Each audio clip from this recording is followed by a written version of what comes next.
Hello, I'm dead.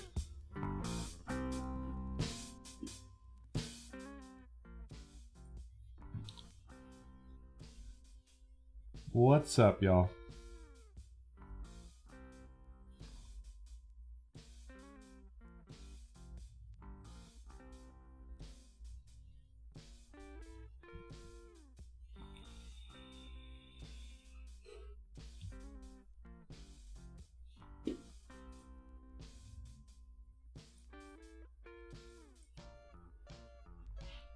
I'm okay, I guess. This weird sickness of mine kind of flared up this morning or last night, which is unfortunate and irritating and disappointing.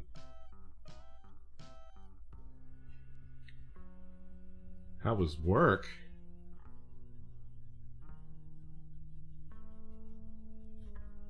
I didn't work today.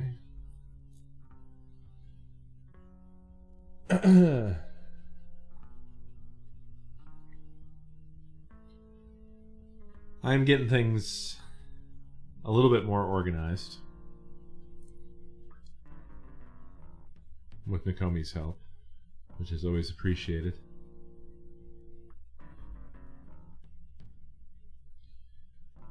I've got a couple of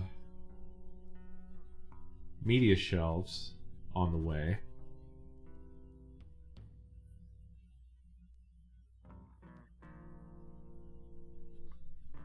So I'm hoping that those are going to help a bit, which will allow me to get some of this stuff off of the existing shelves. No, not console towers. I did a little digging to see what kind of shelving people use for storing their retro games. And most of the consensus I could find was on these shelves called 1080s. I forget the name of the brand. But they're called 1080s because they can hold like 1080 CDs. But they also have adjustable shelves, so you can put other shit on there. You can put CDs, you can put cartridges, you can put DVD box shaped things. So I ordered 2 of those. We'll see how it goes.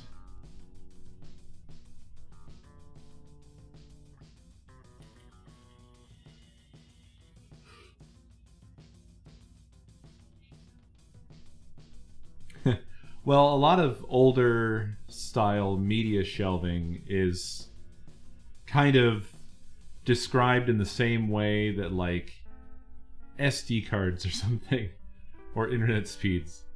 You know, like SD cards are like, you can put 10,000 photos on this, or internet sometimes they'll have like, this is fast enough to watch 4 Netflix movies at the same time in 4K, you know, just whatever.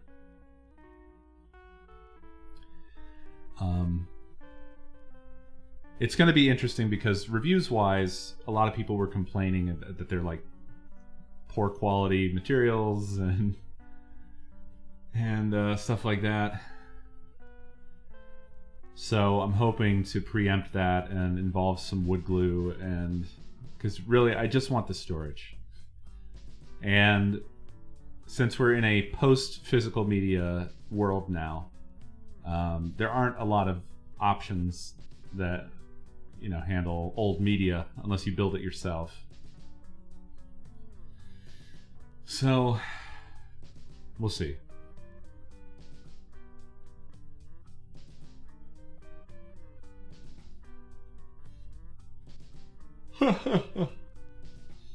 Well, it's arguable, right? Because a lot of these jewel cases that I have for like PlayStation, for example, they're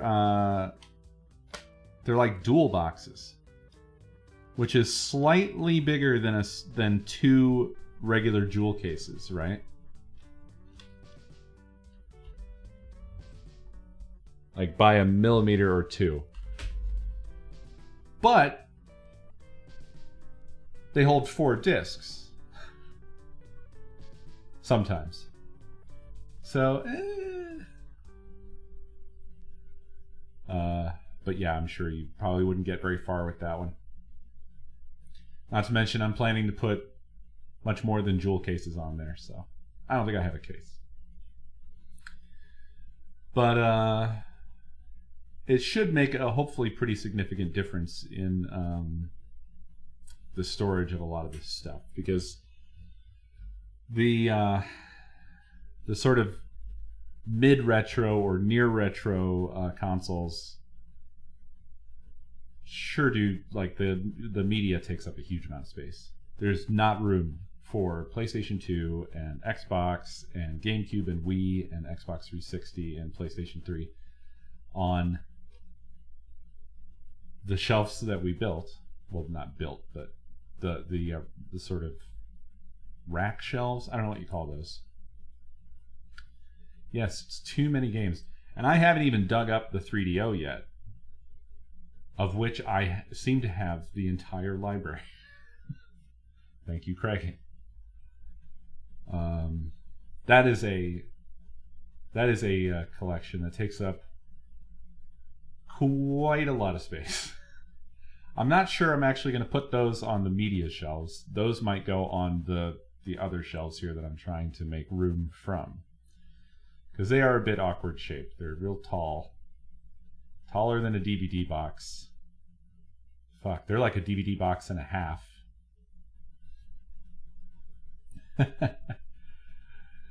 Don't get me wrong, Craig, it is awesome and I love it.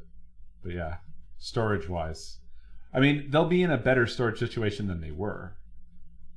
At our last place, it was kind of cool that I was able to use that walk-in closet as a sort of a library. But boy, I filled that right up. And the 3DO games were all on a shelf by themselves. Because even then there wasn't enough room for them. I had to like double layer it.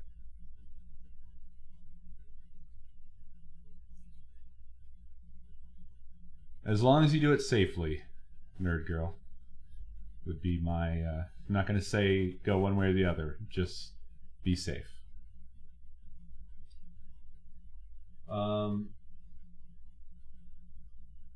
But yeah, I quickly exceeded the capacity of that walk-in closet.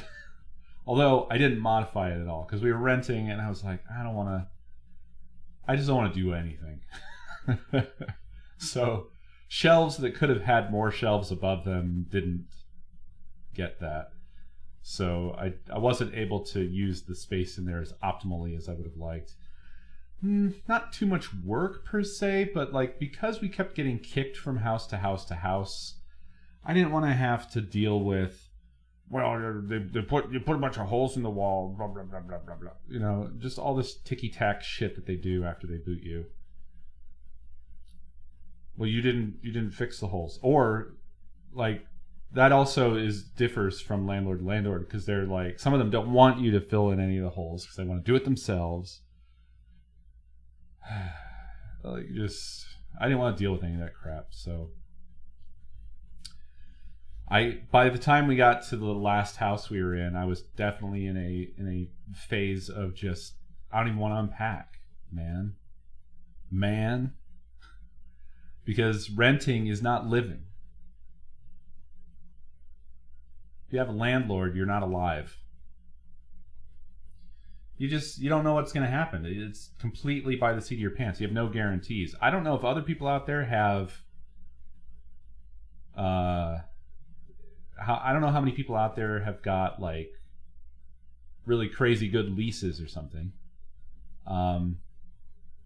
But like, we tried to negotiate for a longer lease, and the best we could get out of them was 2 years, because their fucking game plan was that they wanted to raise the rent every single year. So they didn't want to lock in a rent amount. So I just can't imagine that any landlord will do that unless it's like a really friendly situation, like you're family or your friends or something or whatever. Yeah, I mean, basically at least in Phoenix, what it boils down to, and I just assumed that this has got to be the case everywhere, is that you get a year. It's boiled down all the way down to a year. You don't have any guarantees beyond that, like when you're renting houses. Apartments are a bit of a different situation because apartments are built for renting and they're just basically going to perpetually be there. But they can also raise your rent every year or whatever. But you're not likely to have to move unless you're evicted, compared to renting houses where it's anybody's fucking guess what's going to happen year to year, which is so insane to me because renting a house is so much fucking different from renting an apartment. When you rent an apartment, apartments are sort of, and don't get me wrong here, because I know people live in apartments for extended periods of time, and because that's what their life situation, that's like what's available to them. But despite that fact, apartments are like transient housing. There's a nature of temporariness to them that doesn't really translate or feel like extended living. Apartments always feel kind of temporary. At least that's how they felt to me.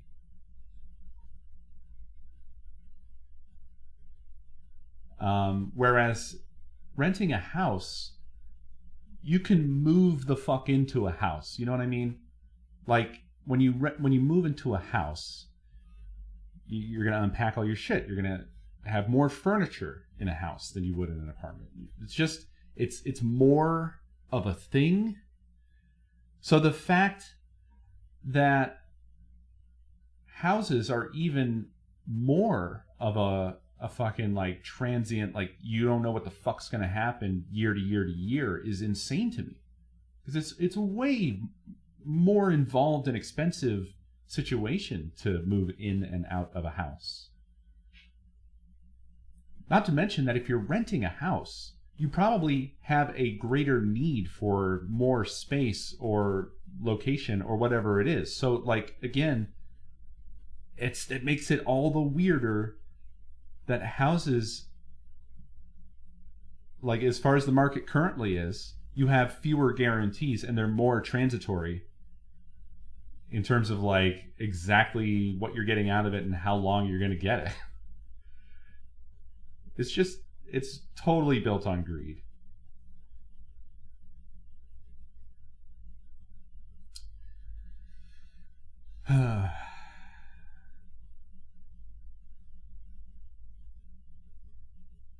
Oh yeah, no, I mean it's all horrific. It's all horrific right now.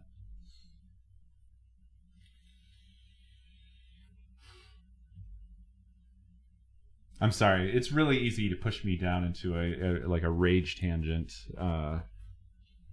these days. I'm just slowly chasing everyone away.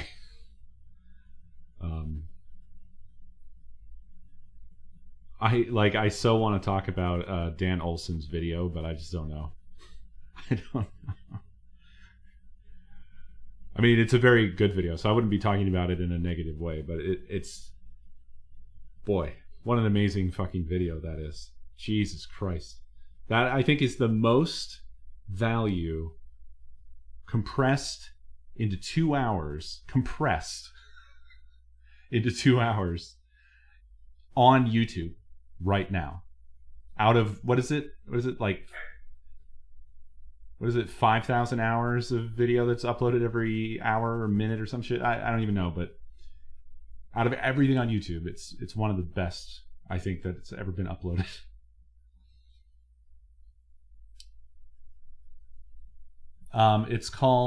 Was it called Line Go Up? Or was it called The Problem with NFTs? YouTubers do this thing where they like rotate the title. Oh, it was both. Okay, The Problem with NFTs, Line Goes Up. Okay.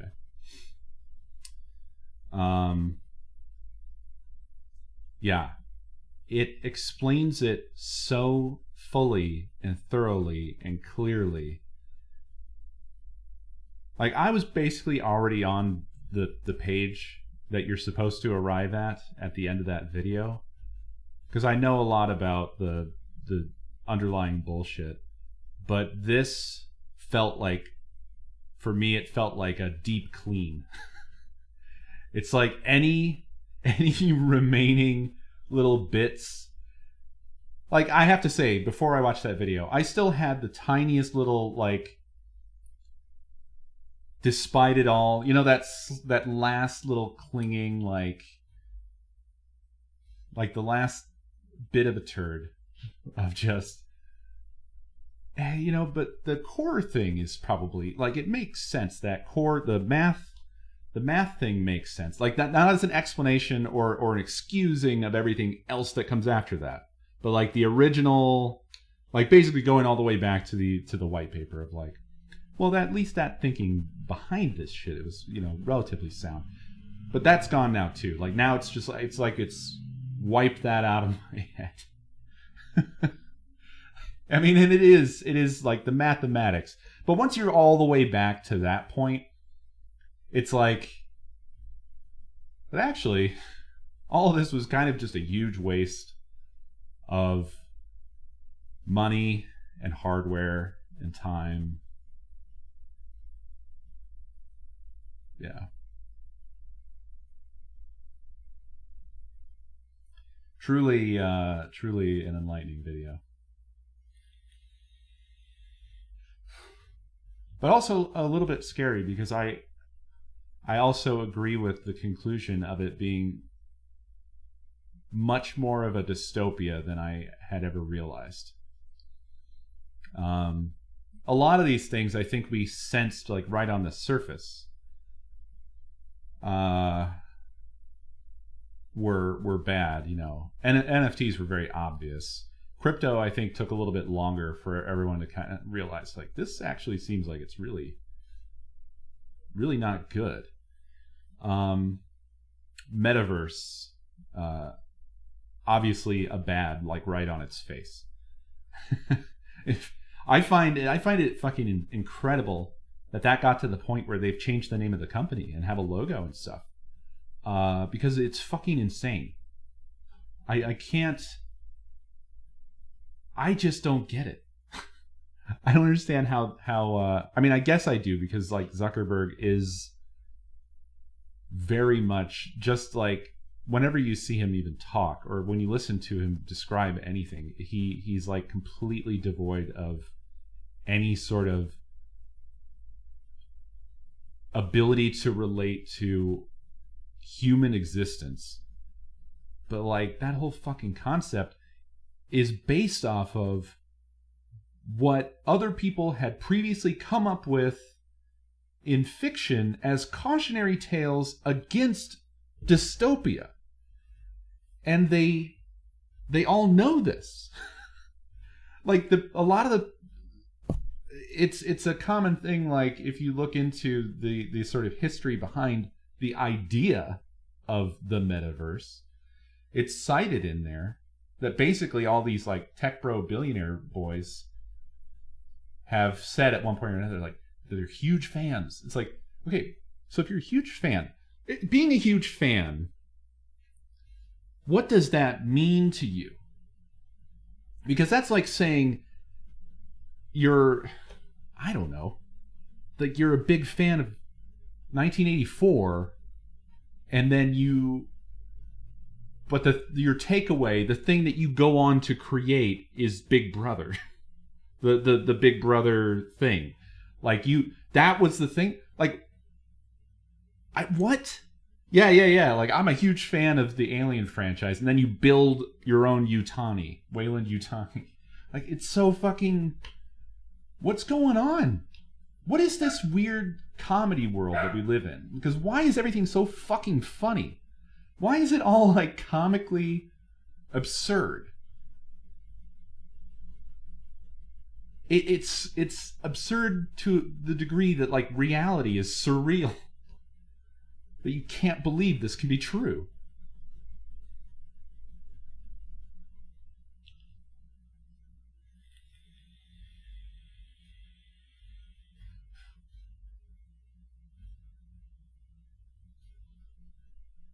bizarre, truly bizarre.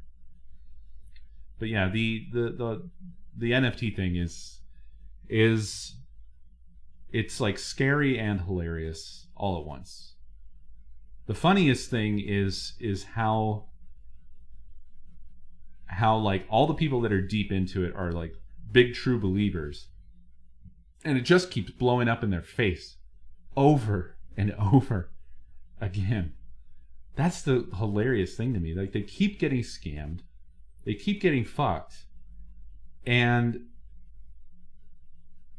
they somehow remain true believers. But the comparison that Dan made to it being essentially it's a religion or a cult, it's kind of amazing how perfectly it grafts onto that.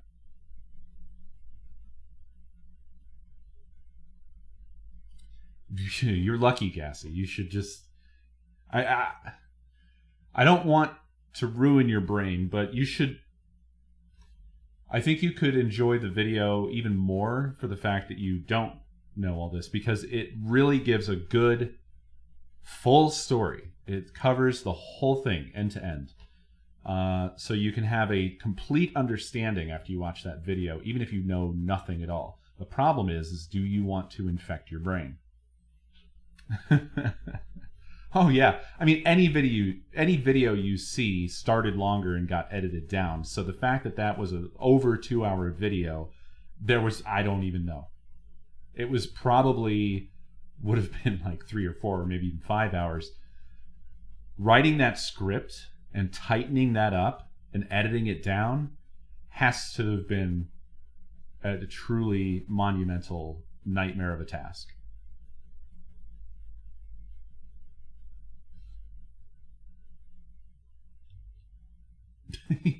The art is really what's I commented on this on Twitter a while back, a little bit more during like the height of when it was really feverish. I think like October-ish last year, where I was like, I hate how now when I see some really cool art on Twitter, I have to do this process of determining whether or not it's actually somebody's NFT money laundering scheme. Whereas before, I used to just be able to retweet cool art and not even think about it. But there was a little window of time there where artists were trying to cash in as well, and there was some cool shit. And that made me sad. But I think that that's kind of dried up now. All the stuff that I do see is really awful shit these days, which is good. It's dying. I hope it dies. I hope it dies hard.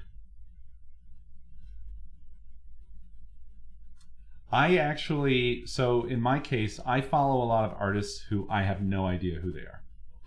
Because what happens is I just like original art in a general way.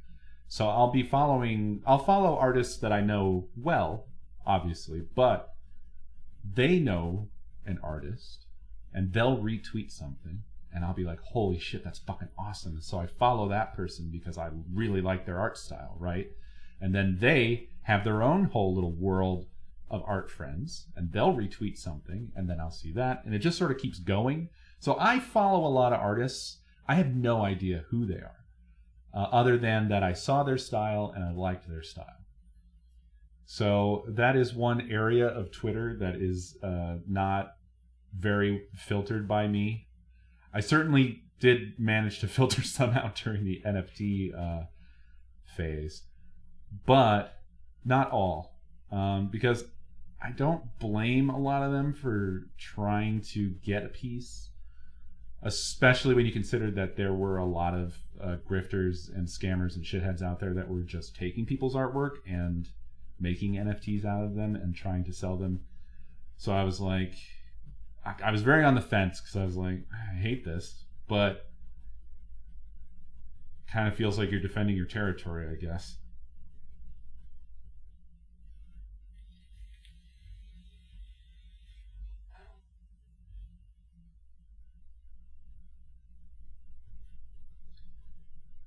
And also, I mean, a lot of these artists, if they happened to end up doing that, it's not like I stopped liking their style. It's just now I don't like them as a person as much. But to be fair, I think a lot of people didn't really understand the full implications of all this shit. This happened very fast. Let's remember. This happened extremely fucking fast. It was a wildfire, and it was over as fast as it began. And so a lot of people, I think that they were just like, holy shit, what the fuck's happening? I got to get in on this. Like, if you're still doing it now, then yeah, you're missing a big important thing. But at the time, I feel like a lot of people just didn't have the knowledge, and I don't super blame them.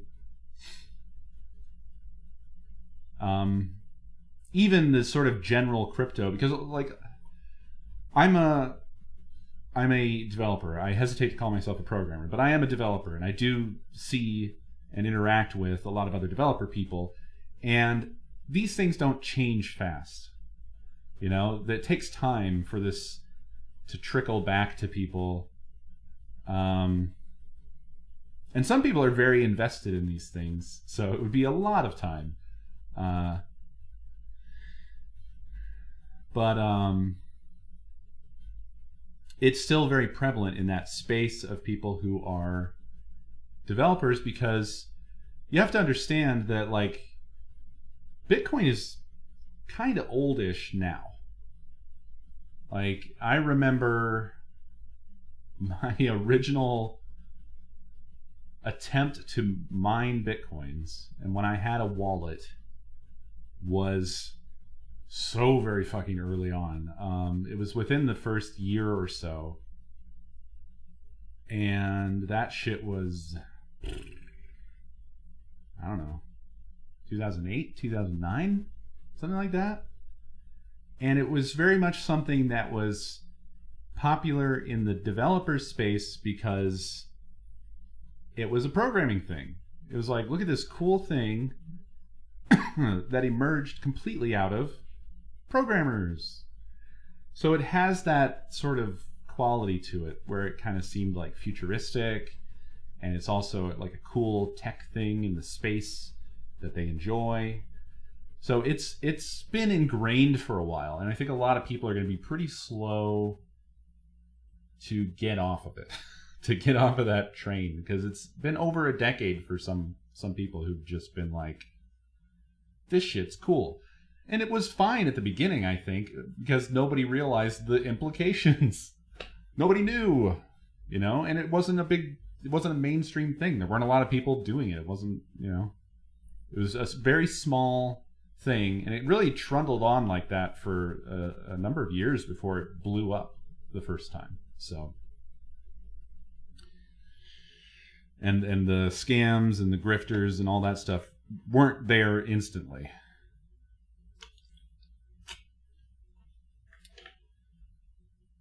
You know?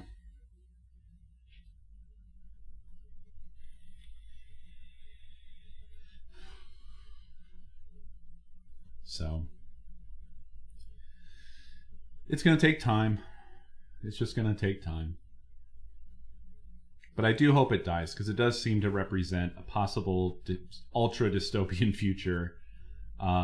Because Dan raised so many good points. It like filled out all of the missing knowledge in my head about this. Like, there's a lot of stuff I knew why it was bad, but now I really know why it was bad, and why it's continuing to get worse.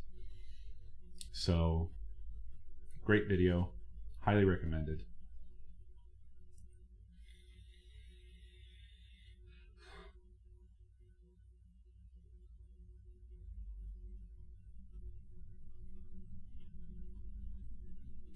Yeah, that social network thing. Boy, oh boy. There's a lot of not thinking stuff through, just piled on top of that, and again and again.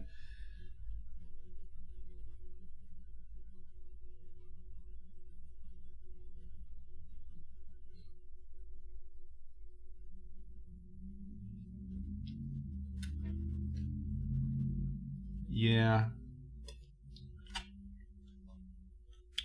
I'll say it seems like the artists that I've followed who are more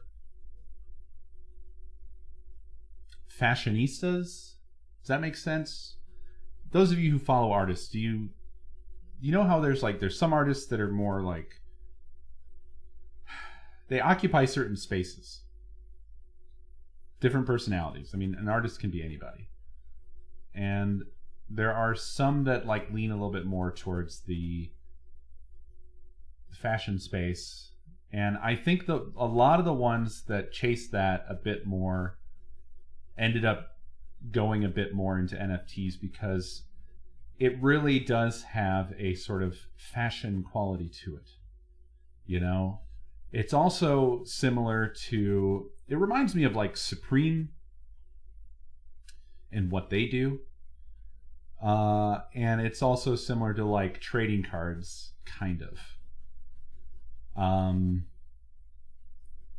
In the aspect of being a sort of gambling, speculative mess. And I can see why some artists fell into it really hard, because one artist doesn't want to create something that seems like it's the fashionable thing to do, that might get a lot of attention or might draw a high dollar value, especially if you think about the fact that artists already tend to be underpaid, underemployed, and generally just don't have a great time. This is why I am a front-end developer and not a front-end designer, because doing that shit fucking sucks. Boy, I hate working with people on trying to design for them. It makes me want to die. I have a lot of respect for the designers that I work with. It's like, I don't know how you do this. I don't know. I don't know how you can stand to be constantly beat up by people who talk like they know what they're talking about the thing that you do. You're the expert, you're the professional, but you have people talking to you like, well, I don't think that this color is right because blah blah blah. It's like, okay, well, I chose these colors because I am a UX UI expert. I know what I'm doing. You are the client. You came to me. Yeah, it's just a nonstop stream of bullshit. So I was gonna say I drifted away from that, but I ran away from that shit. Fuck's sakes. God, I worked with somebody who just constantly, every time, would bring up like, well, I would have you do more design stuff, but you don't have a degree, so like, what does that have to do with anything, man? I mean, it's important for you, but that's it. Just your thing in your head of like, you don't know what design is, so you think that because I don't have a degree, you can't accept anything that I make. I could make, purely by accident, the greatest design that's ever touched the web. It's unlikely, but I could do it. It could accidentally happen. And you would reject it because you yourself don't know anything and can't trust me because I don't have a piece of paper that says, yeah, he knows it. You're a moron. You're an idiot. And it's insulting every time you say this. It's so fucking insulting. Because I've been making web pages for half of my life. I think I know a few things. I might even be an expert about some things.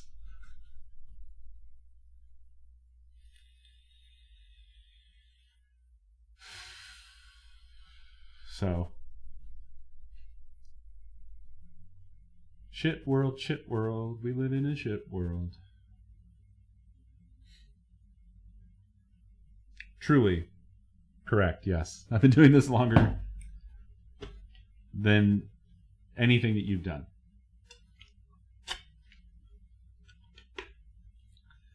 But even though I didn't go into being a designer, I will say that it's a huge advantage being a front-end developer, because I have simultaneously an understanding of the code and how the code makes the thing look the way it's supposed to, but also an eye for design. So I'm not like a programmer art programmer.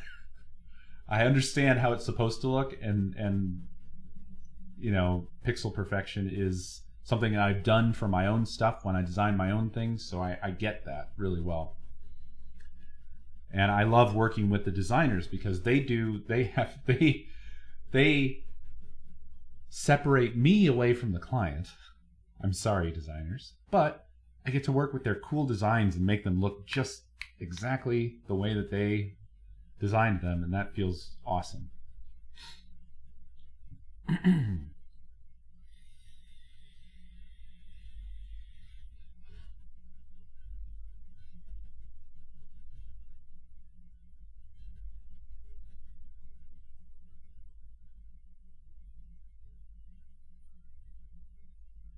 Yeah.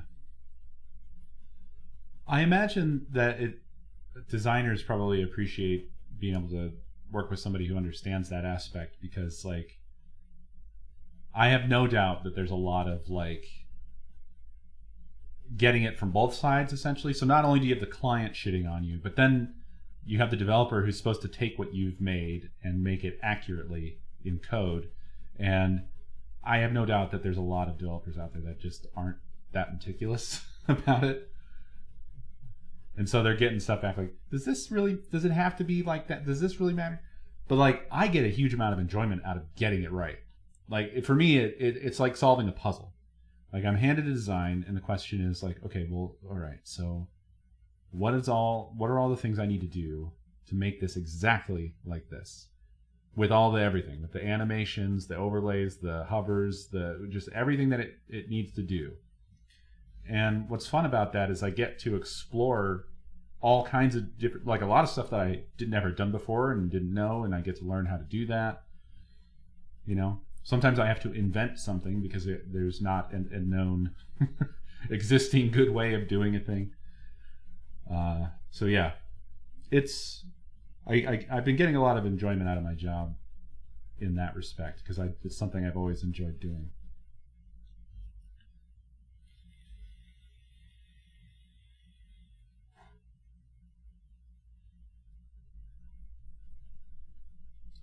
Well, to be fair to the client side, there is an inherent sort of difficulty in trying to get something that you feel looks good. It's this subjective fog, you know, because you and the designer don't necessarily speak the same language. You have to convey something to them, and then you have to accept what they give you. What if you hate what they gave you? It's subjective. It's art. I mean, who knows? I imagine there's a lot of just having to accept whatever you get, because there's also a limited amount of money and time. Like when you have a company do a design for you, you can't constantly be like, none of this is what I wanted, start over. Like, sure, but you're gonna have to pay for that. You know, like the hours were spent. So it's a real complicated process to get there and then to communicate back and forth. It's not that complicated. There's another drill. It should be on one of those shelves, I think. What? No. Oh. Never mind, I found it. Ah.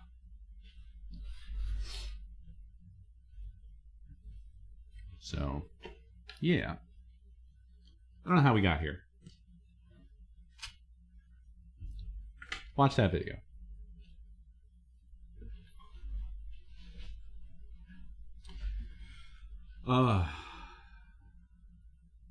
Yeah, I don't have time to do commissions, unfortunately. Nor am I really, I mean, it depends on what you mean by art, but like in terms of like drawing and stuff like that, I don't consider myself a professional in that regard. I'm a hobbyist at best. Something I'm personally passionate about, but never worked professionally in illustration or anything like that.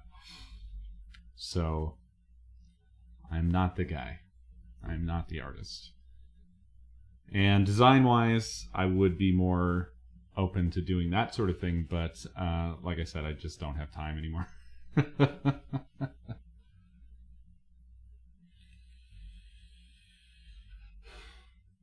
Well, I thank you.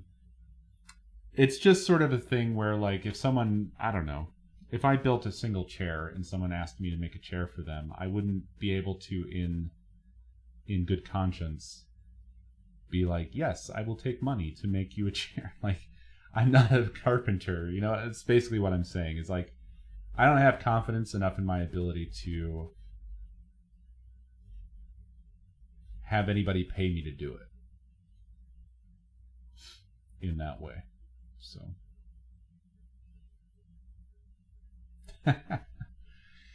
Sith's got the collection. Thank you, Sith.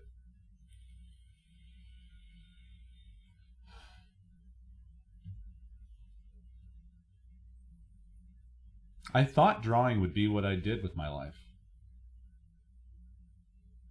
I drew so much. It's weird how life changes so much. It's weird that I'm a developer now. I thought I would be a musician. I thought I would be an illustrator or animator or a comic artist maybe. I thought I would be a web developer. Then I was an AI programmer. Then I was a content creator. Now I'm a developer.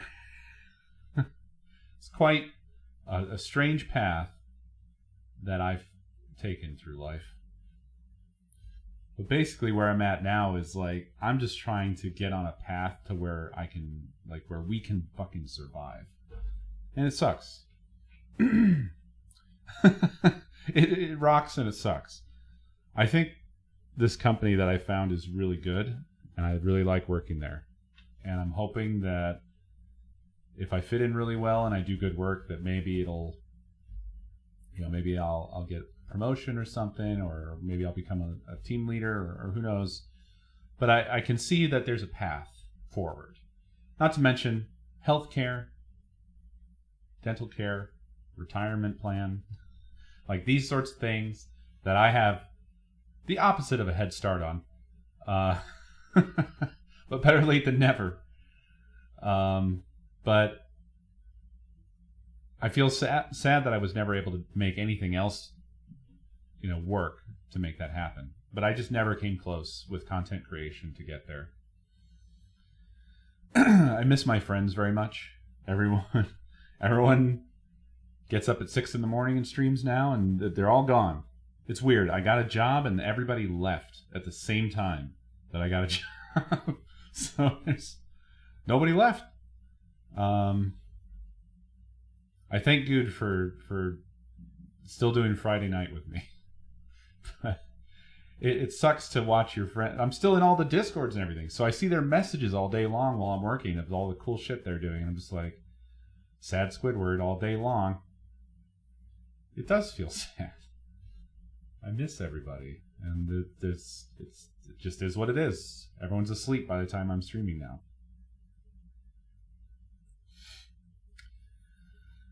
So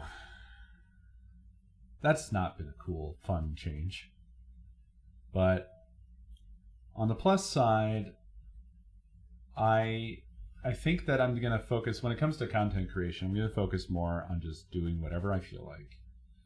Not that I wasn't before, but I'm going to focus on the advantages. And one thing about having a job and being able to take care of things and hopefully progressing in that job is that I hope that I will soon start to build up a bit more of a financial foundation, and I'll be able to then funnel more of that into things that let me do more of what I want with the stream, let me do more of the retro stuff, let me get more equipment more easily, without entirely having, like, because most of my income that I was getting, I had to put directly back into rent and bills and da. So I was never really able to reinvest the income I was getting from content creation back into content creation. But I'm getting to a point where I will possibly be able to like separate the two. So I could use the income I get from content creation and put it back into more content creation. And I think that'll be good. And it'll let me play with things that I want to, that not necessarily are like going to be huge improvements to the stream necessarily, but like I want cameras. I want to mess with the new capture card. I want to get better computer equipment. I'd like to upgrade the stream PC. Blah, blah, blah, blah, blah. And just generally make it easier to do the things I want to do. Yeah, I do. I want to do a setup like with the NDI cameras, like with Justin. I mean, I've talked about that for fucking ever, right? I want to remodel this kitchen here and try to turn that into like a stream kitchen, maybe. Although my relationship to food has basically gone straight to fuck, so I don't know if that's necessarily worth my time and money. But certainly a lot of things that I want to explore and do. I don't know what to like do anymore. I don't know what to eat, man. Yesterday we opted for a comfort food, and I'd been fine for a while, so we decided to get pizza. And I had a little bit of pizza, a couple of cheese sticks, which are like bread covered in cheese, by the way, not mozzarella sticks. Also not garlic bread. Nakomi and I have this argument because a particular pizza place that we like has what they call cheese sticks, and they exist in a realm between mozzarella sticks and garlic bread, but are not either. She calls them garlic bread to differentiate them from mozzarella sticks, and I'm like, it's not garlic bread. It's not. It's garlic bread is like a big piece of bread that has like butter on it. It may have some melted cheese on it and garlic. And these are like, this is like more a flat bread that's soft and has melted cheese on it, but not garlic. And you dip it in sauce. They're closer to breadsticks than garlic bread. But she thinks that when I call them cheese sticks, that's too close to mozzarella sticks. I don't know what to do. Dude. Yeah, it's cheesy bread. They call them cheese sticks. I can't help it. And then I had that thing where like I had a little feeling in my stomach during the stream, and then I tried to go to sleep, and then I had to get up and do my hover around the bathroom thing for a few hours. So I don't know if that's the culprit, but it is the one thing I changed in my diet at all, which has now been entirely fiber and probiotics for the past, since I saw the doctor. I just don't know what to do anymore. This wasn't a problem until a few months ago, and now it's my constant problem. And I hate it. I want to die. I hate it so much. It just descended on me out of nowhere. I didn't have this problem last year. Well, I mean, year before last.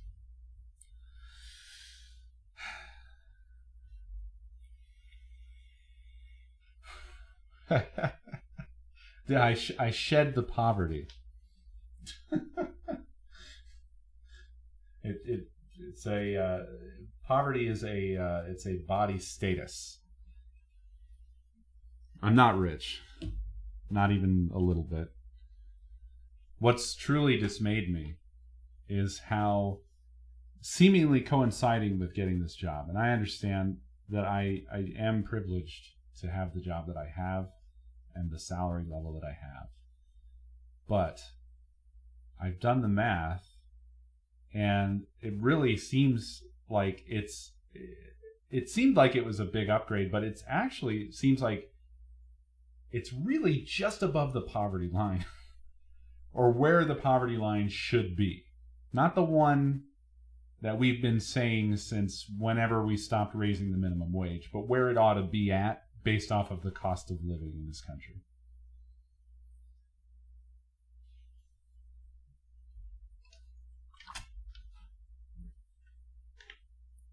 It's like the bottom rung of the actual middle class.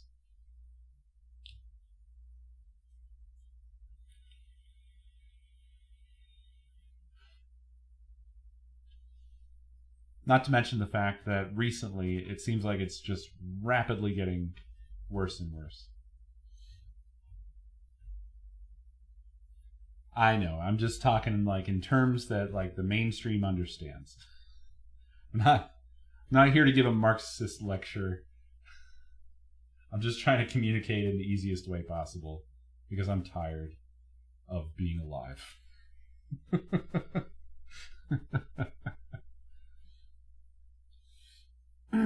Self-employed is a fucking nightmare. I don't feel like I'm getting a discount on insurance. I'm happy that we have insurance, but it's with what everyone says is the worst insurance company in the country. The one that fights you over every little thing. We actually just got a thing where Nakomi was rejected from a prescription because they don't believe that she needs it.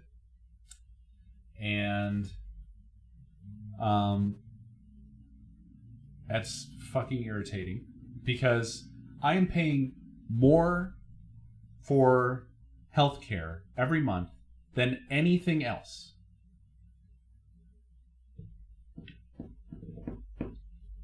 Anything else. Taxes, any of our bills, the car, you name it. And it's basically like another job. It's like I have another job that takes my money away. Is the amount of money that I'm spending on healthcare. Exactly, dear, yeah. It's like the doctor prescribed it, so she needs it. So what the fuck? And it's just bullshit where they just do this because I think that they know that a lot of people will just immediately give up and won't do the back and forth. Because that saves them money. Because we live in shit world. We live in shit garbage world. Our whole medical system is insane and it's completely collapsing. It's insanely expensive for everyone. And the fact that anybody can, with a fucking straight face, defend it and say that it's good, to even go as far as to say it's the best in the world, is laughably idiotic. It's just like basically standing on a train track while a freight train is bearing down on you and saying it's going to miss. It's missing me. Look, it's missing me. You're standing in the middle of the tracks. It won't hit me. It's not going to hit me. And then they get vaporized. That's what it's like.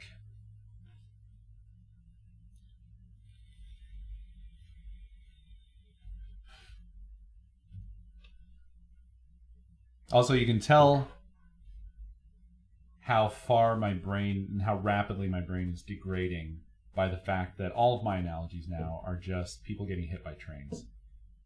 Every time I think of an analogy off the cuff, it's for some reason involves a train. I don't know. I don't know why. I like trains. Called it.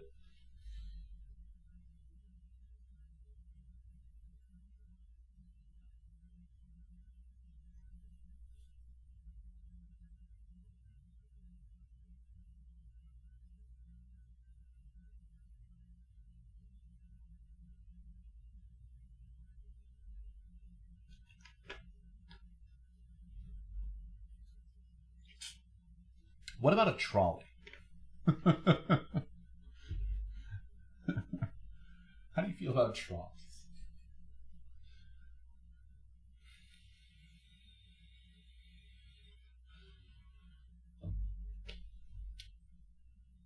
Across it all, the common denominator is that we need to start treating people like people in every avenue that you can think of. That's pretty much it's at just everything. It's the core of everything. Instead of treating people like cows that you milk, we should treat them better too.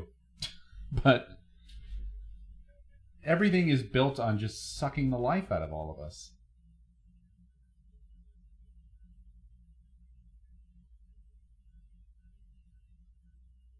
And it just keeps getting more insane.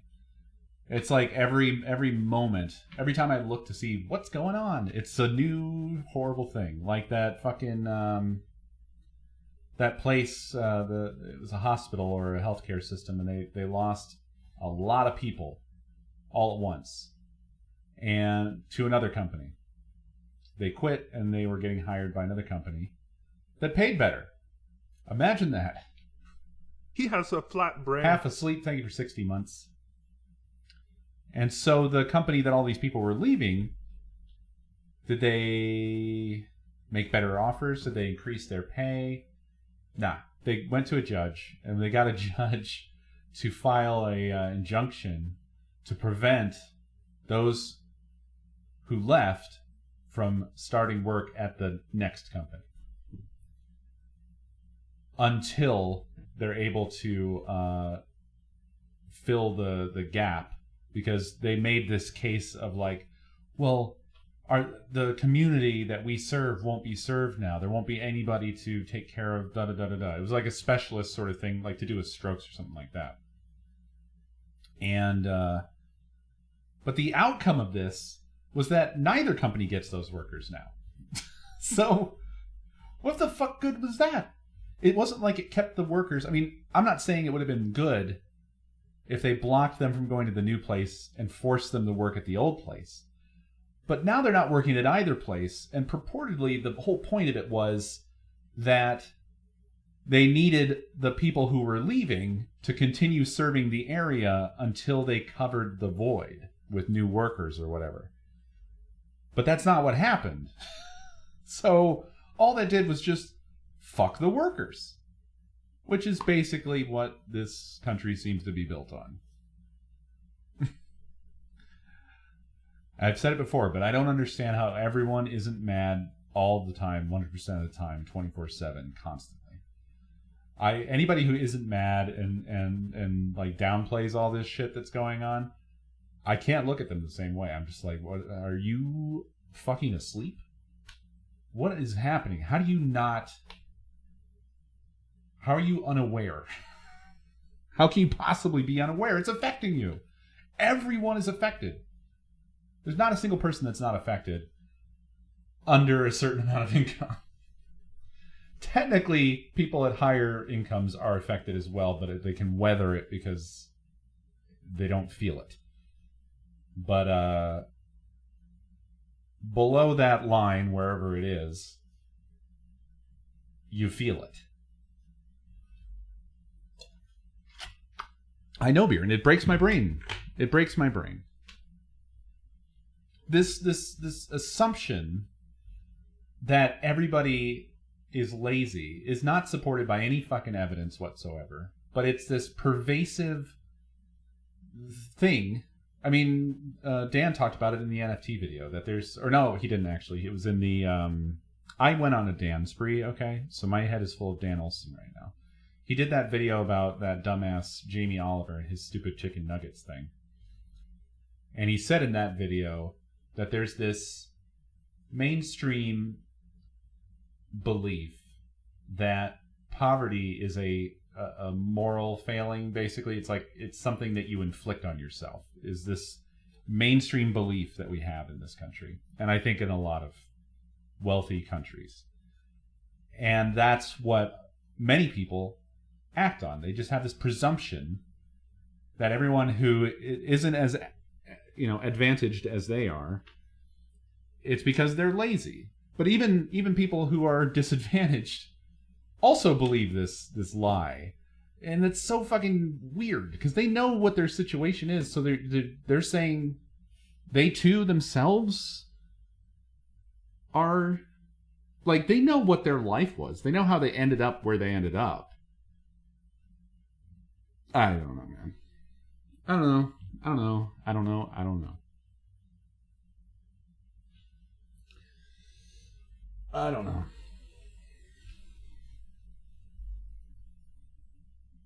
Emulate the upper class, yeah. Like the whole temporarily embarrassed millionaire concept, basically.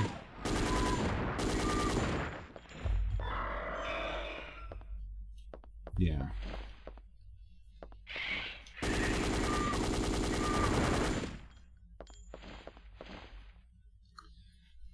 I had an argument with somebody that was along those lines of, like, they were arguing that I talked about this. I talked about this before. The thing with the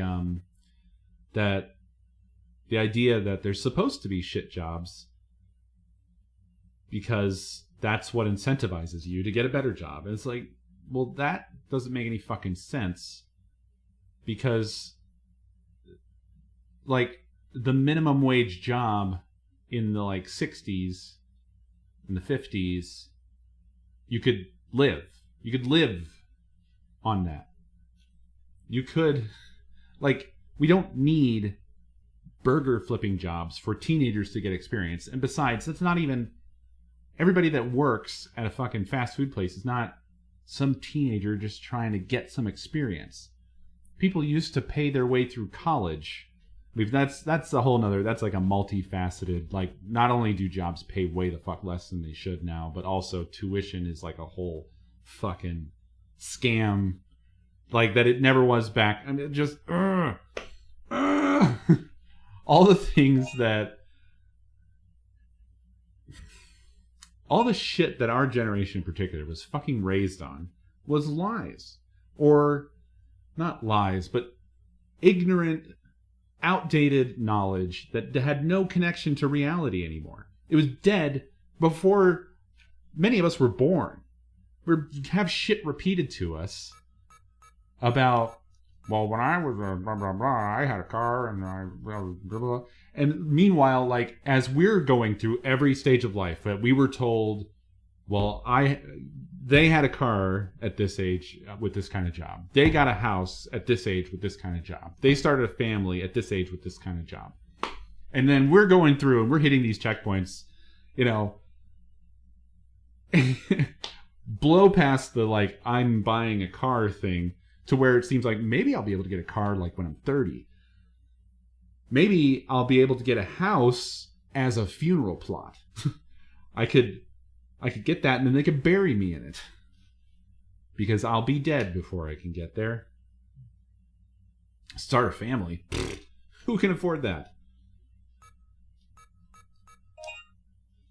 We just kept passing all these checkpoints. There's people that did, like, I know people that I graduated with that very rapidly got into, like, getting a house and a car and stuff. But I think that it was really very few who were able to do that instantly out of high school.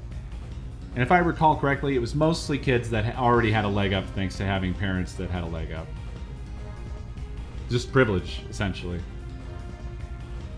Wealth in the family. But the majority of people I knew, like, none of that shit seemed possible or made any kind of sense. I feel sorry for all the kids that dove right into starting families and shit because they thought that was a thing you could do. No, no, no, no.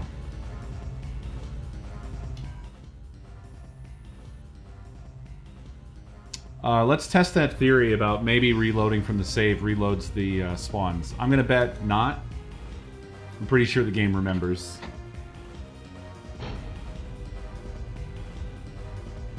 Right, exactly. I did have a car towards the end of of high school. And I recognize the fact that I would not have had the car if it had not been for someone in my family essentially footing the bill and then making it really easy for me. But I understood that. Like, I never had a time where I was like, I did this. But weirdly, a lot of people do.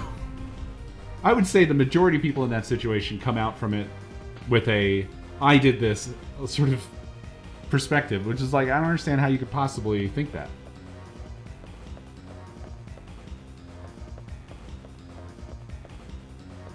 Yeah, the game remembers.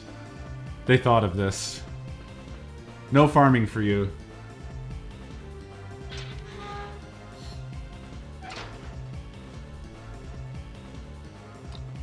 My first car was a red Ford Escort, manual drive, $500. I'm not sure it was worth $500. That was my first car. My grandmother helped me get my next car. Because I just had to have this 95 Ford Mustang. And I did that car wrong. I did a crime to my car.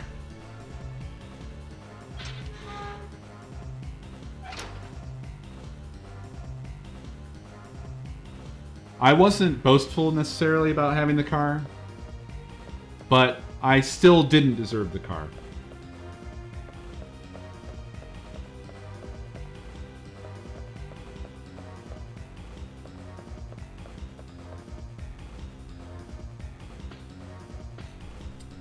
Then I didn't have a car for a long time. Long time. And then we bought a car for like $800 or $900.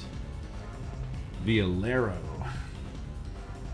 That thing had I think a penny or something was permanently stuck, or a dime. It was like stuck in the dash forever.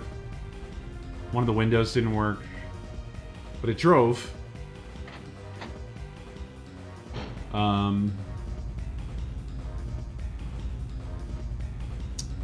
And then, if it wasn't for Nakomi, we would not have ever, like, my first actual car buying experience, which fucking sucks, by the way. I hate it. I hate it a lot. It's a nightmare experience, and by design. But we decided to buy a car, and Nakomi really wanted a cute little purple car. It was one of those few American takes on the teeny weeny little car. Like, it was bigger than those, you know, like the little Fiats, little European little baby cars. They're like an egg. It wasn't like that bad, but it was small. It was certainly very small for an American car. So we went through with it. He has a flat brain. Then she got really super cold feet about it and got very upset, wanted to back out. And I was on the fence the whole time. At the beginning, I was like, I don't know if we can buy a car. I don't know. Everything I know about it, it's like it's awful to buy a car. I don't know if I want to, but we needed something better than the Alero because it was a piece of shit. But we went through with it. We got it. It was fine. But then the car turned out to be a piece of shit. It just basically stopped working, and the dealer didn't know why. They were like, just seems like it's shit. So awesome. And so then we traded that up to a car that worked, which we had for a while until Nakomi got in that accident. And that was when I got my first car. So on the first two cars, it was technically Nakomi's car. And I was like, a co-signer, I think. But I think the new car that we currently have, it's just me. So technically it's the first time I bought a car. Like, full ass bought a car from a dealer.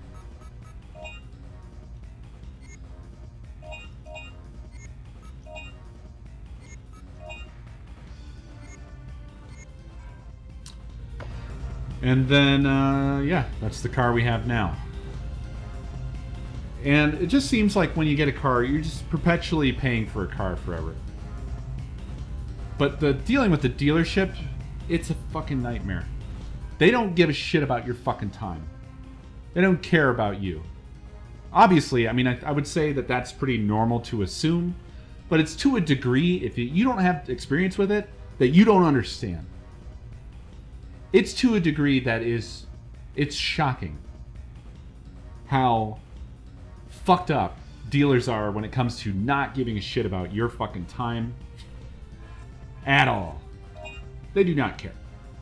They purposely make you wait in their fucking lobby, no matter what time they said that you were gonna meet.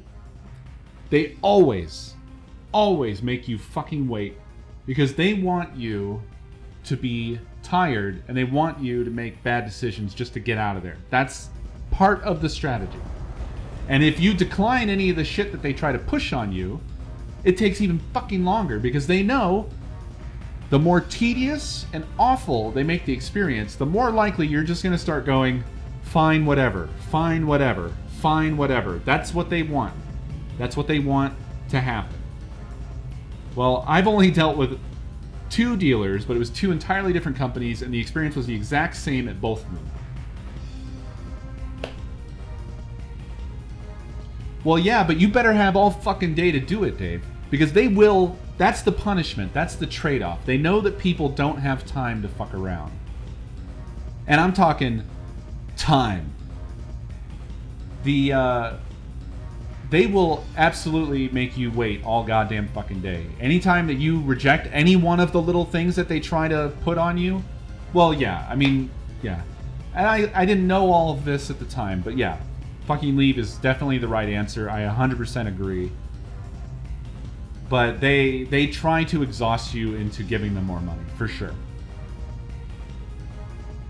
So if you haven't bought a car and you are thinking about buying a car, which is highly unlikely, but just know this, okay?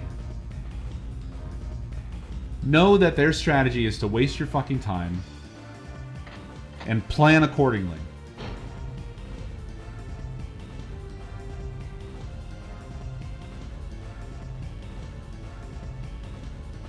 You're smarter than me, Dave. I wish that I would have had that foreknowledge going in. I'm sure that we paid way too much for the fucking car. He has a flat brain. Eclecticism, thank you for 49 months.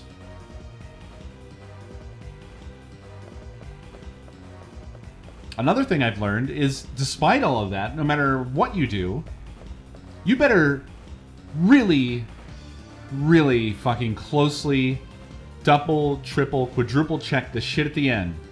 Because they will also just not do anything you said. They try to sneak that by you. They will put the shit back that you said no on, and then give you that. Or just not give you the same car. They'll just give you a different car. Because they want to get rid of a car. You won't buy the one that they want you to buy. They won't give you the one that you actually wanted. Because they're going to try to get rid of a different car that they want to get off the lot. So you're basically just under attack the entire time. Just know that shit. Just fucking know that shit.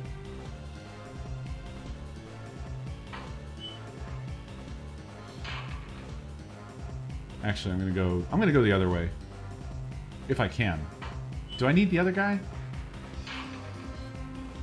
I just wish that every goddamn fucking thing in life wasn't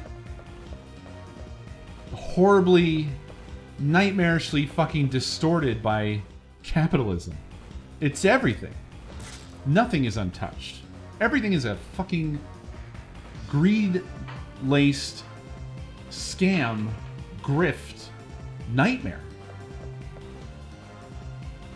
Oh, okay, yeah, I do need our guy. Yep, you're right. I can go around this now, I think, right? I can go through the Allosaurus path.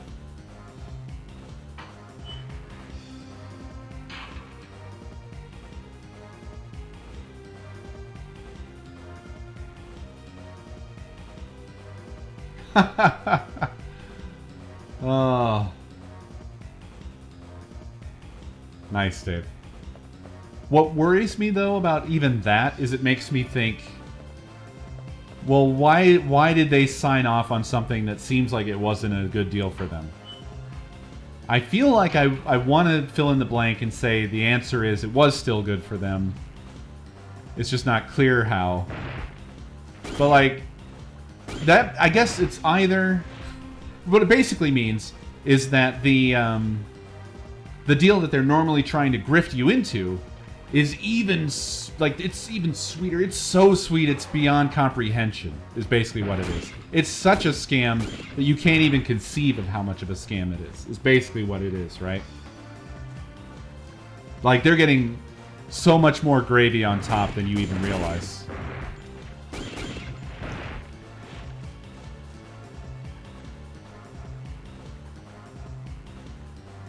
I see.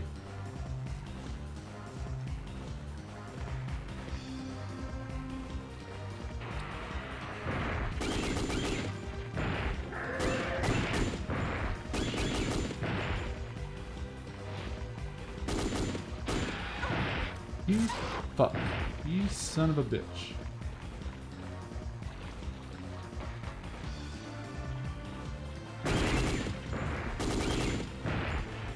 It's okay, I'm here for extinction points anyway.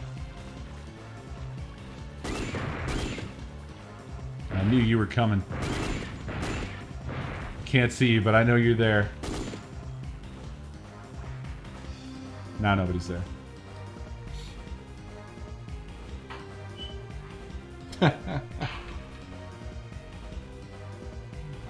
I hope you feel better, Raven. I'm sorry.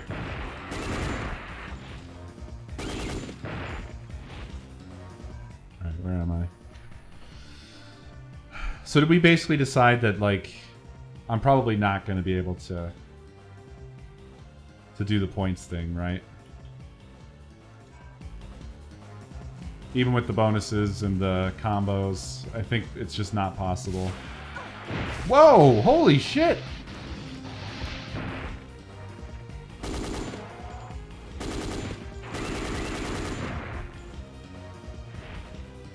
Yeah, I didn't expect to get, like, instant down by a raptor. That was wild.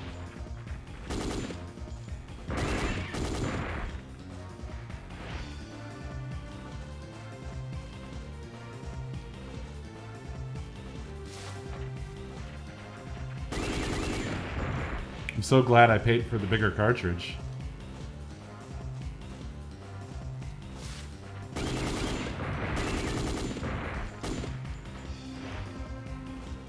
Where am I? Which way am I going? This way?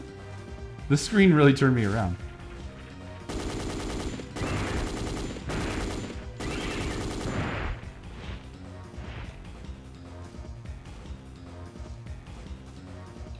Okay, now there's... Oh, no.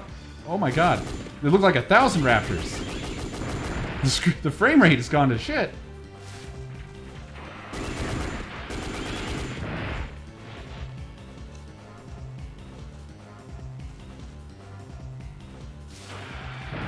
Holy god.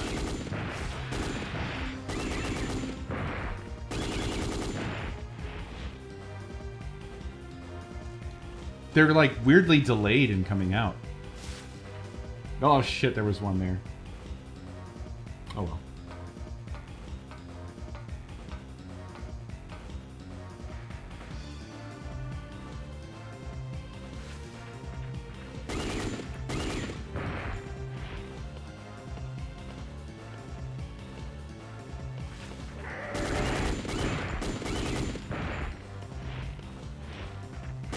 When I was a kid, I was like vaguely aware of these processes, like buying cars and stuff, being a nightmare. And I used to dream like about like, well, I'm just gonna have so much money that I'm just gonna pay for things outright and not have to deal with any of that shit. But actually, that doesn't even avoid the issue because you still have to negotiate the shit down or you're massively overpaying for everything.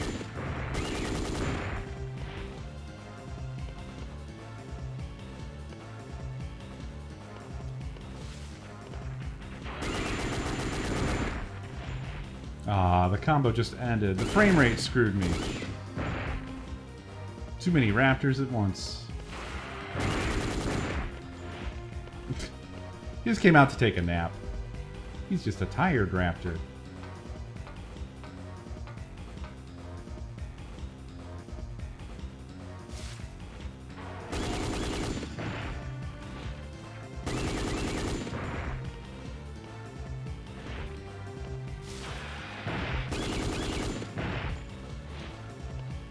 One time we tried to buy a car. We were going to get like a Malibu or something. This was before we got the Alero, I think. So we actually went to a dealership. So that was the first time we actually went to a dealership. And what was wild was they approved us and we had the whole process going and we even took the car home. That was an incredible freeze frame. Where only Regina's feet were sticking in on the corner of the screen. And then they turned around and were like, actually, you're not approved. And took the car back. That was some shit. No credit, bad credit, some problems.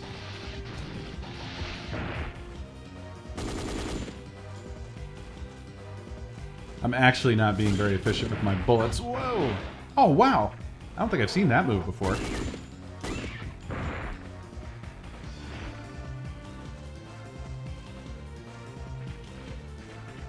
Come on down here.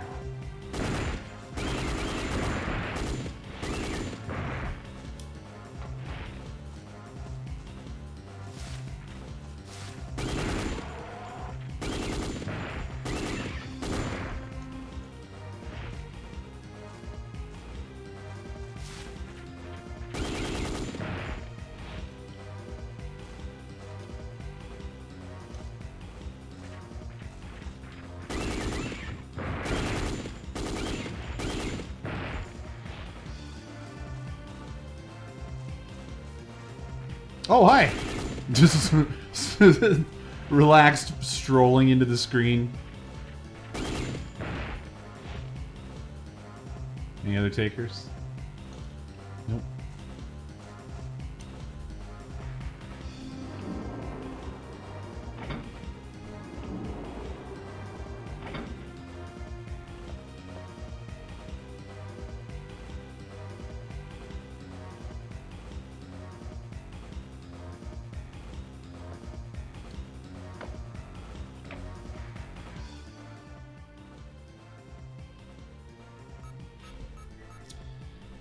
Yeah, I mean, it's one of those things you just have to learn. Rather than us having a good system that's not awful and predatory and exploitative, you have to learn how to navigate an awful exploitative system.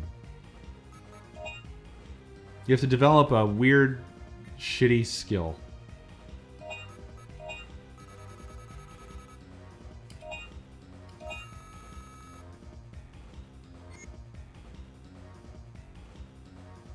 Oh, how are we doing on Buck anyway? I kind of didn't look. 142,000. Creeping on up, but it's still going to be hard to get to another 100,000 from here, I think.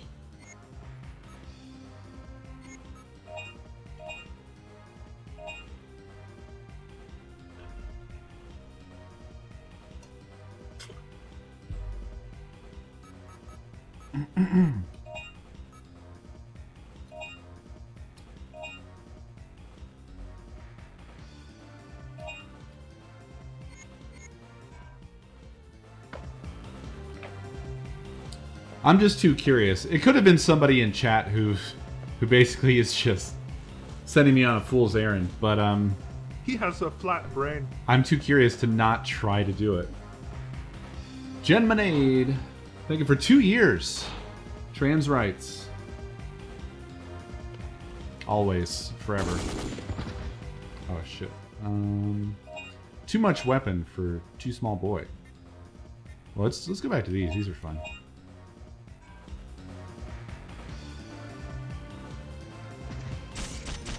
Haha! Instantly awesome.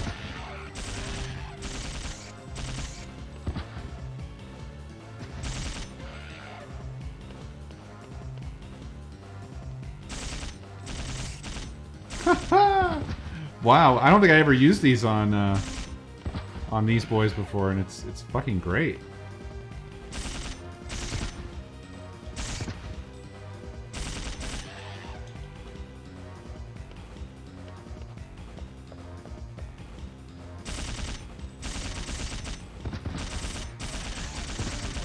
Hell yeah, dude. Fuck him up. Let's go.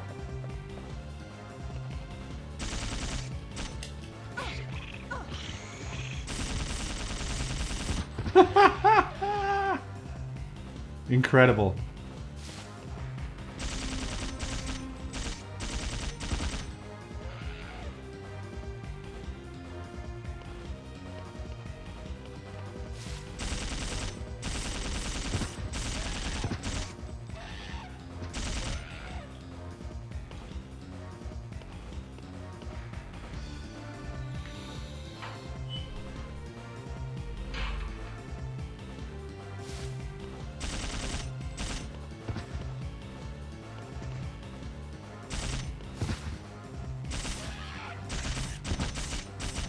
Oh my god.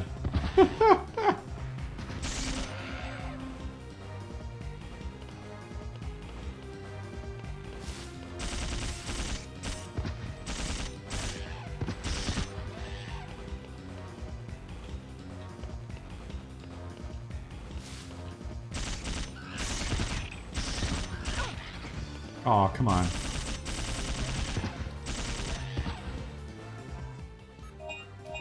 That was pretty cool, but then they broke through my special defense.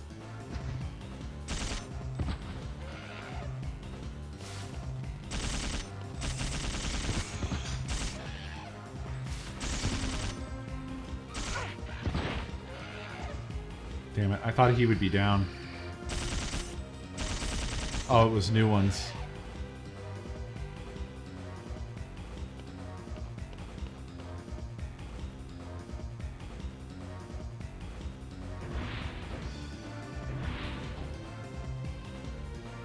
They look like MP5s, yeah. But they could just be like goofy video game guns. A lot of the other guns are just goofy video game guns. I always hate that in movies. Older movies, they used to do that thing where they just put a bunch of shit together and just like, look, is gun. And it's just really fucking ridiculous looking. Like, have you all ever heard of, like, references? You could reference things so that they don't look ridiculous.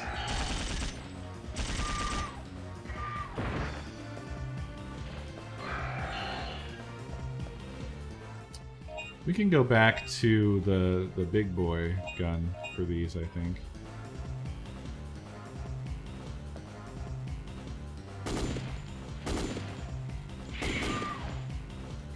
I hate when I'm, like, on 2 screens.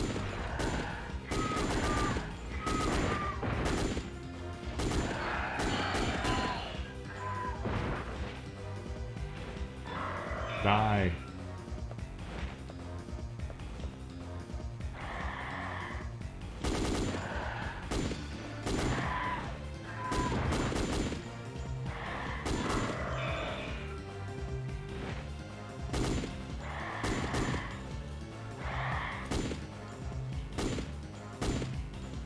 Where are you? There we go. I love how they fucking crash on you when they die and wiggle in your face. So wait, what's going on here? Is that blocked off?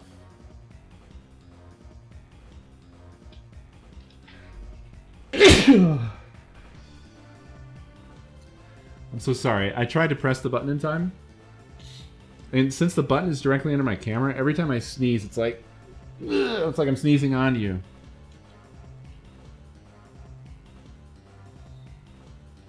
No. I mean the room I'm in. It seems different. Like I can't get through it. I'm not clear on what's happened here.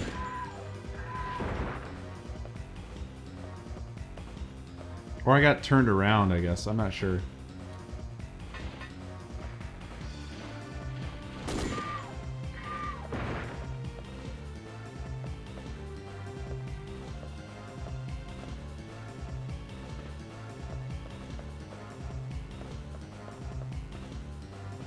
Oh, I did. I went down a not correct path.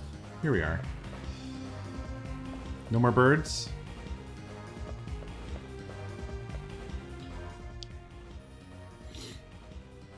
I'm just trying to farm some bucks here.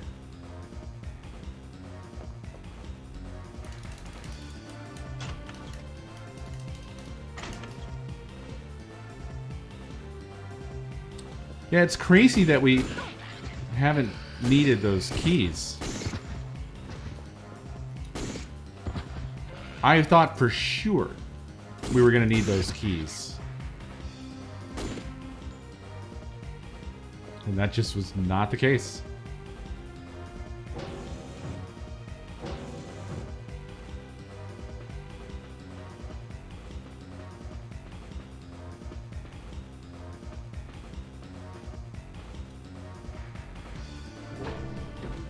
They really are.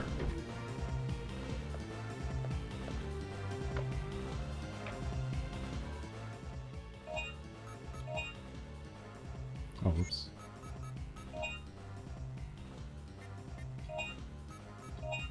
Might as well top up.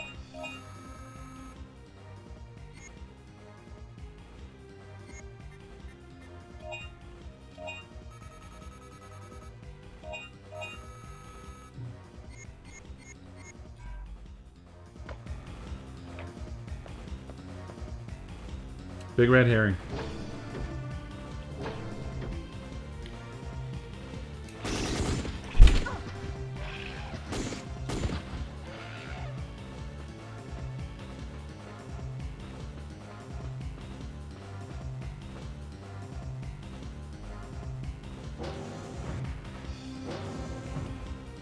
Yeah. But it also feels like a loose end. A little bit. Not a big bad one.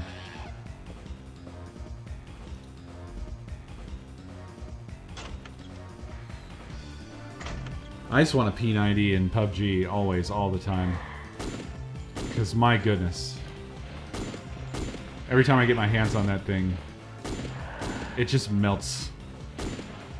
I really want that one skin, but I don't want to gamble.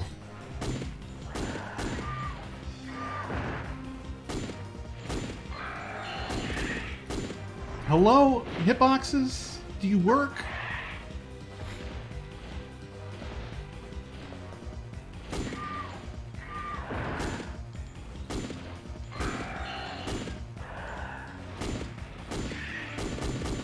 What in the world? Maybe I've got a broken pterodon as well? I had the one dino that like couldn't be shot, didn't I? With my orb. Look at my orb.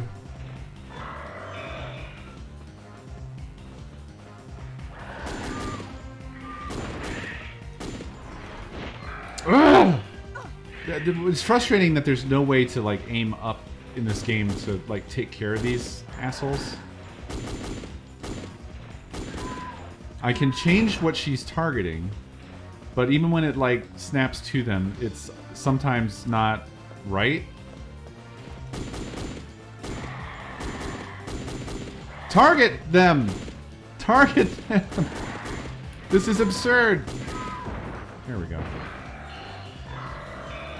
It's not a very intelligent targeting system, basically. It's more frustrating than anything. Hello? Hello? Hello? Hello? Can they be shot?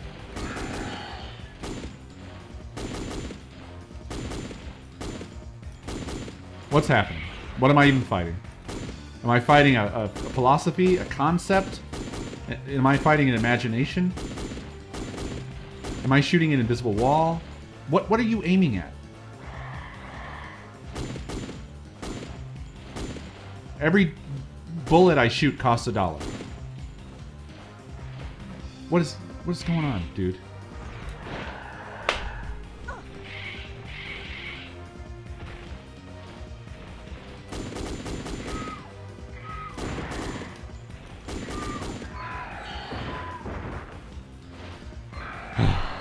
They die with one hit, but boy.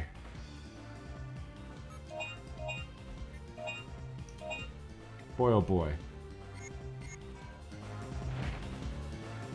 Also, one other weirdness is, not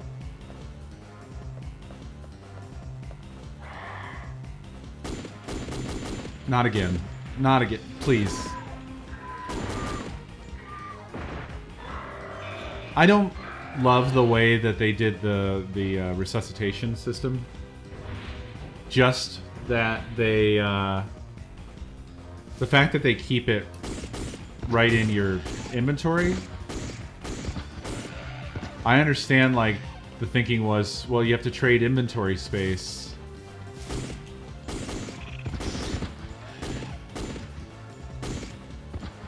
To have resuscitation, right? But, like, they still could have made them limited. Just have them have their own inventory or something, so that you don't have to bother with them. 'Cause or let me sell them, because I don't have. I don't know if I can get a combo of 20. I don't know if there's gonna be enough enemies left. Like, I've cleared every screen out real good, so... And especially with shit like this happening.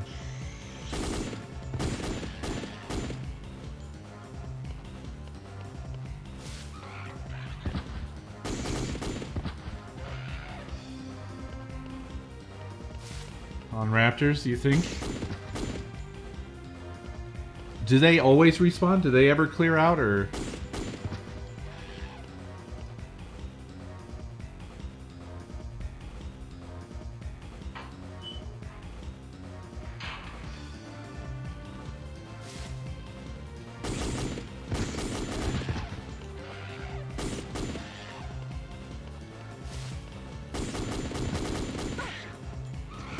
'Well, I got hit.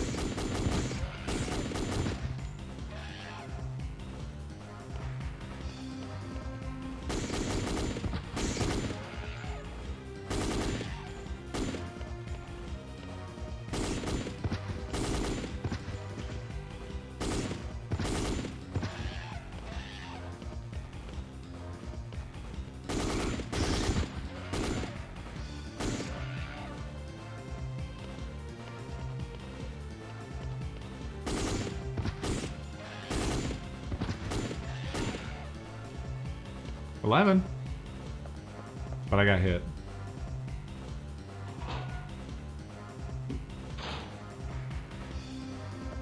Uh-oh. Well, you lose the no-hit bonus when you like get to the end of an area is the thing. I'll see what I can do with the Raptors.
Damn it. I lost the fucking combo.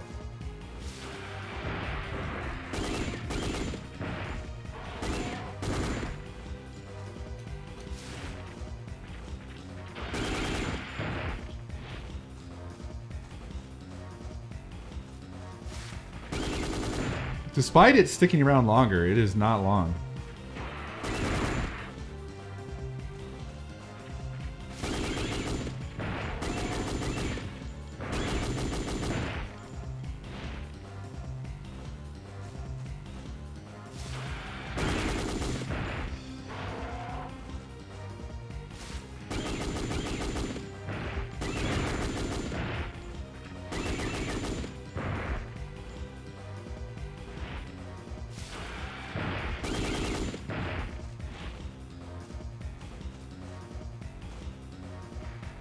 Uh-oh.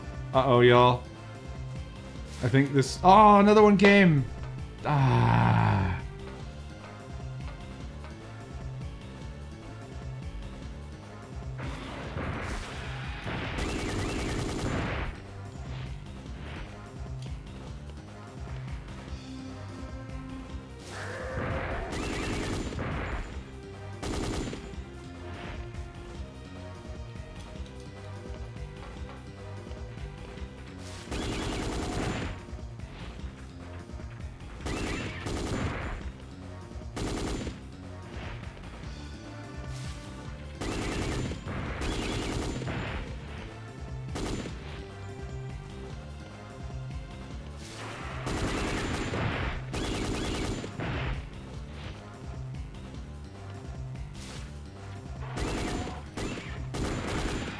What?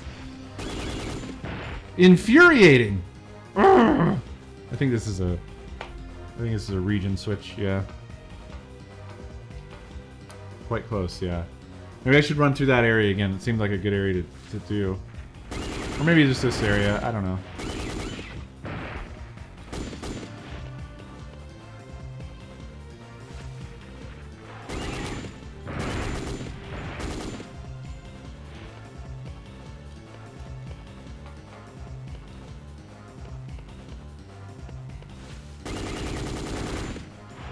Damn it.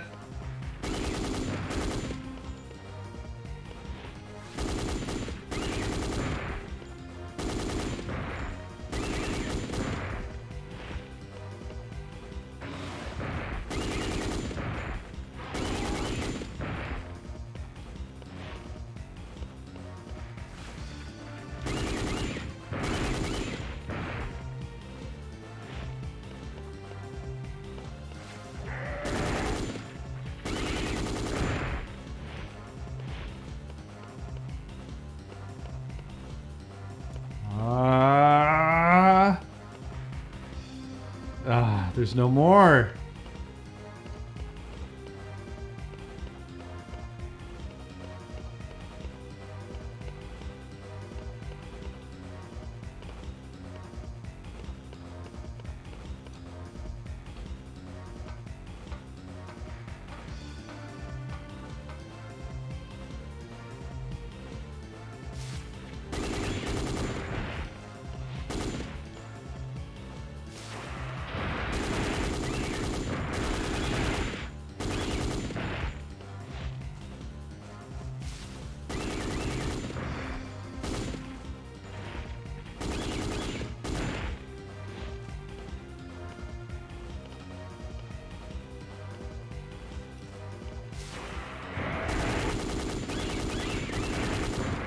Come on, dude. I'm going to the next area.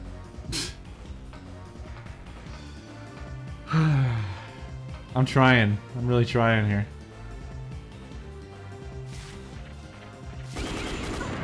Ah! Well, wait. I didn't have a combo going, so it's fine.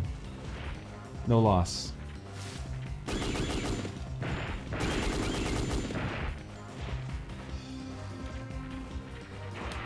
Oh, you...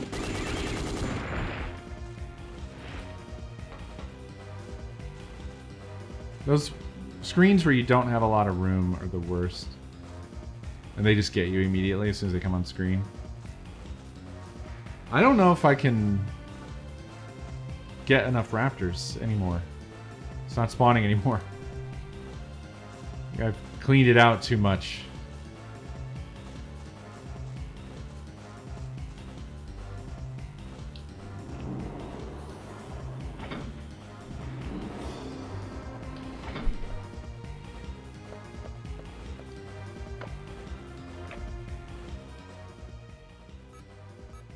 I'm enjoying doing it. I'm not like not any more frustrated than normal, like I tried to do a thing and failed frustration.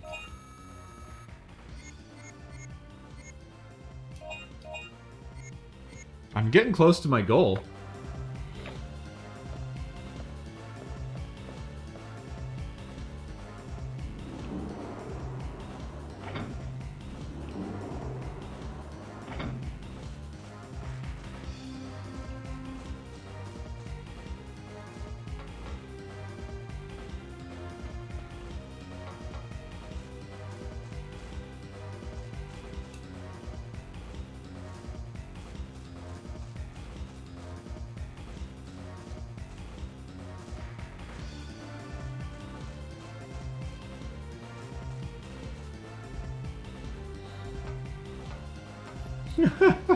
Yeah, they've been erased now, I think.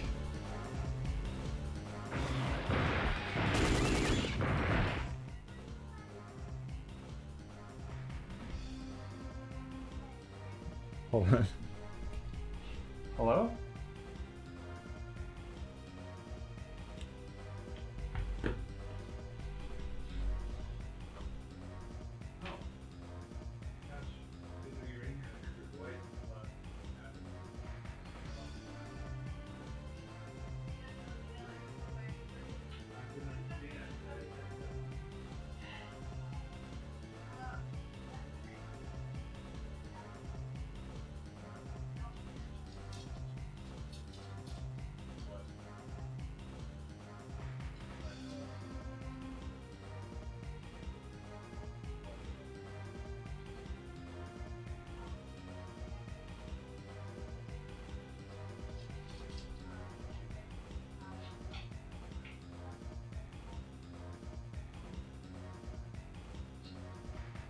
Hoping you're going to have that 4 cheese thing. I don't know, I'll figure it out.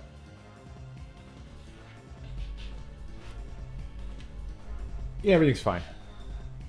I just didn't understand what I was hearing. It was nothing bad.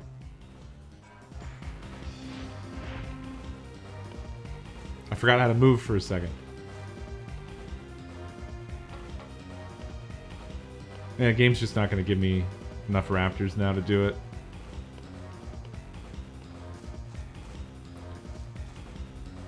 What I heard was baby talk to the dog, but I didn't understand that that's what I was hearing because I had the headset and game noise in my ear, and I didn't expect her to be in here. So I was worried that she was yelling for me from somewhere else. So that's why I got up.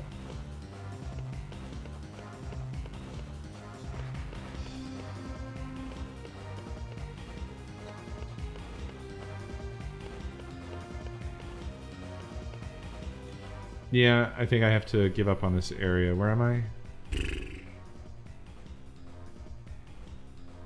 So basically I need to go right back to the save room and then go through the poison plant zone. The dream is dead. I blew it. I'm a failure as a dinosaur hunter. Hello. I killed them all and they're all gone, and I can't get more points now. Oh. So by that harsh metric, I am a failure. I mean, you're not really a hunter, it's more of an exterminator. True. I went too far. I hunted too greedily and too deep.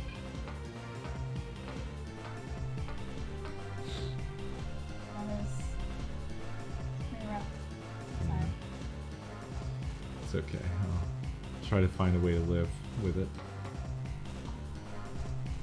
Maybe some of them left some makes me nice. Actually, Oh yeah. They definitely did.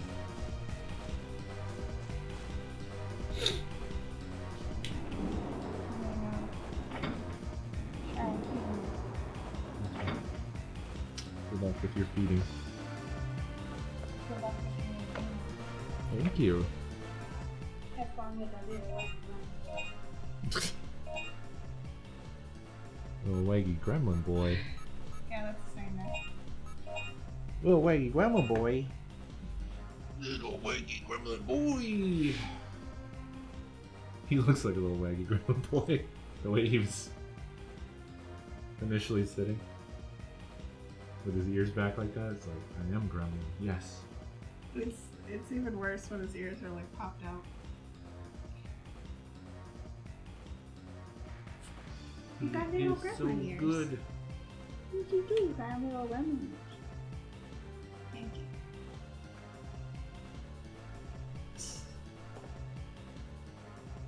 What are you doing, bud?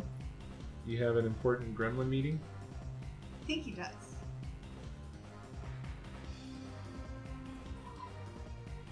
Okay. Who's a waggy gremlin? Who's my little waggy gremlin? Oh, here, hold on. You stay there. I'll go get you. Uh-oh. A treat?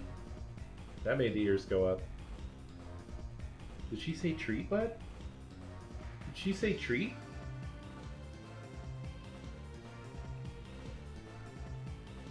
Did she say treat, buddy? The tail's really going.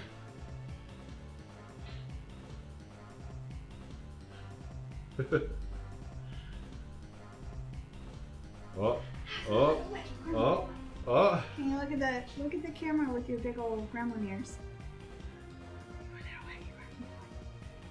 Yes, you are. There you go. Best little way gremlin. Yeah. Treat crunching ASMR. Oh my gosh, you don't have to eat it in my mouth.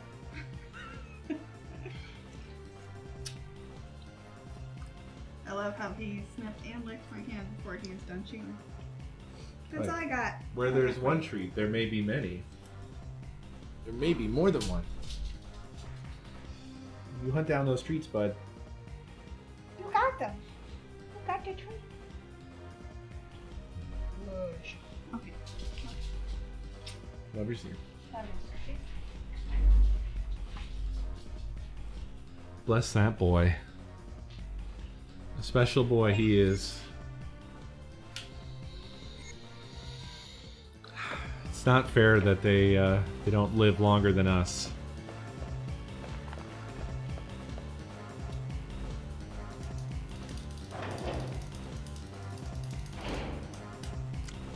They deserve to live infinite time. Alright, we're going for it.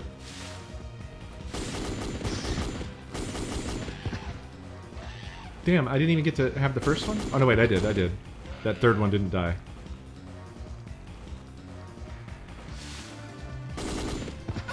No, you bastard! God damn it.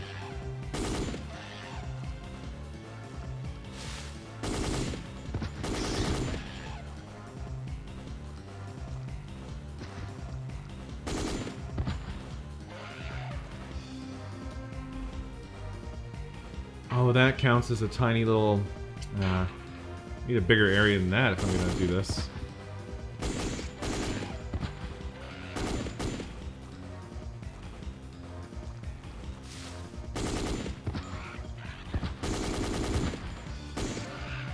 Whoa, barely dodged it.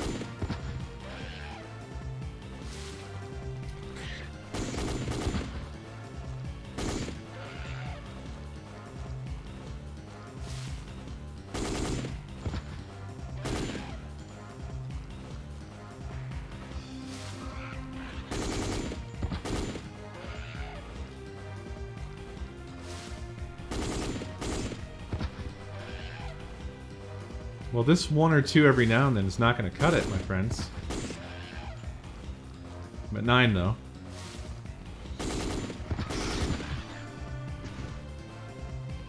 Turn! Fuck you! Fucking goddamn auto-targeting!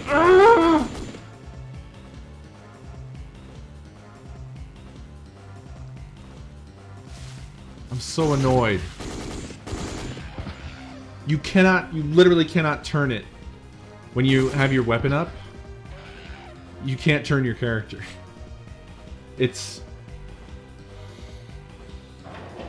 I should have shot and then turned.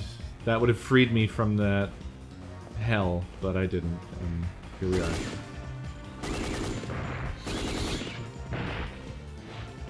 I'll try it on raptors.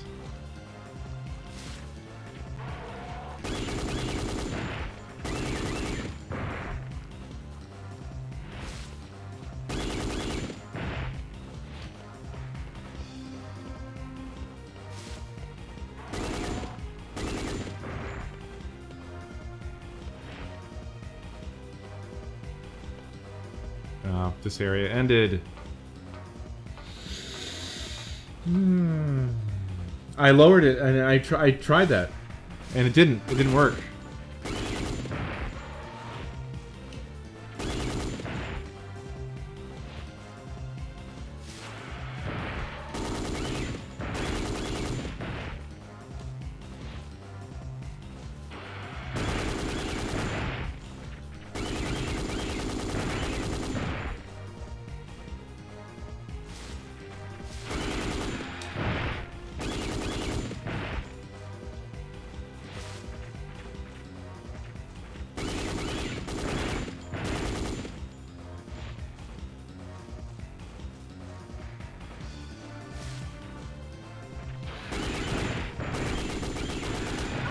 No!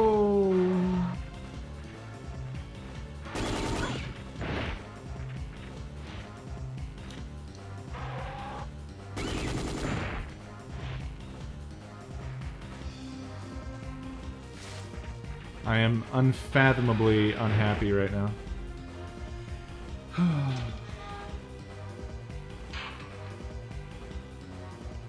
it's hard when they're coming at you from both sides like that.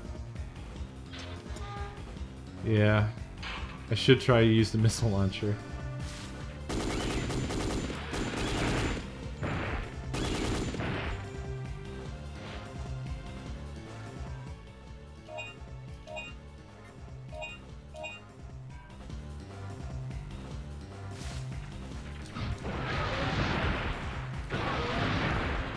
Just disintegrate the raptors. But they're all going extinct now.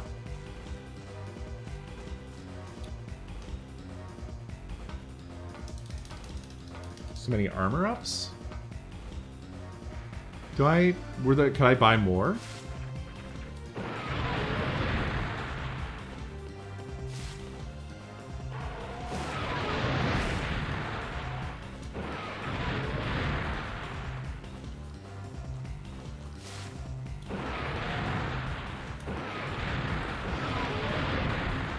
This does seem like a better way. I don't know what it is about it, but something seems better about this.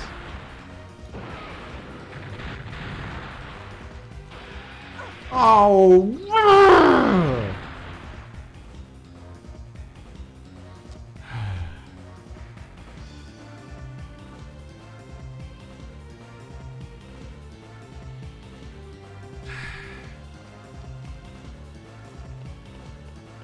So annoyed, y'all.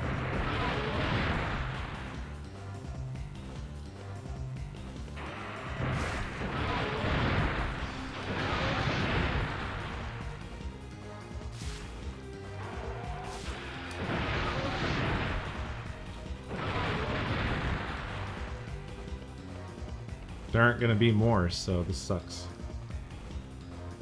Right? You're ready for bits. Hey Lindley, thank you for the biddies.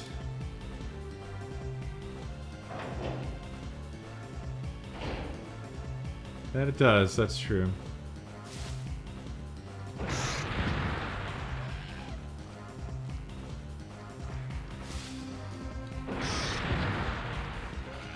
This area might continue to give me enough Oviraptors. Maybe.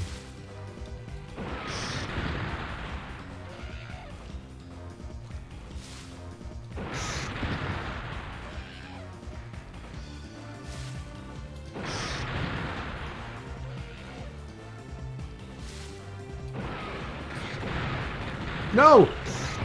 What the fuck? No! Woo!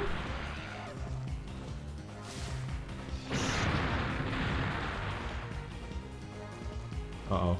I'm at the end of the screen. 12.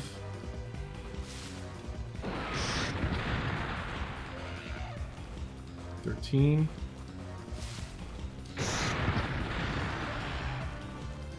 14.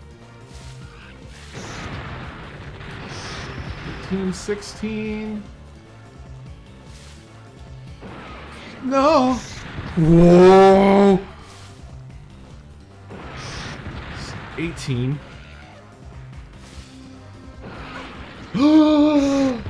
Fuck you!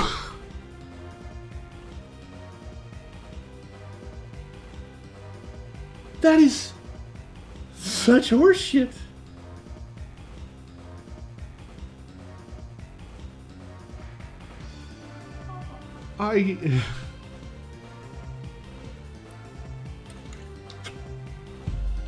I can't believe what just happened. That was probably my last chance. I don't think any of this is going to give me enough of these anymore, right? It's going to start not giving me them.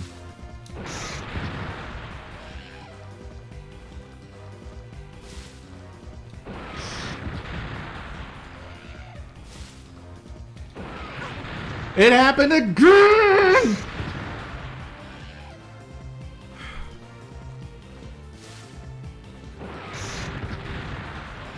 Y'all, I want this to happen so bad, but like... It's just not gonna. Yeah. Yeah, they're not spawning now.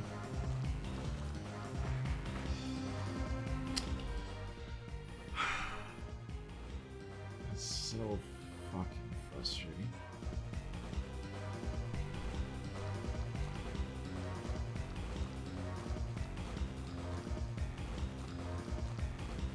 I'm gonna go...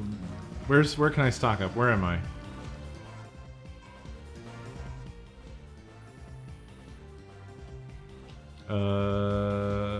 This isn't the right place, is it?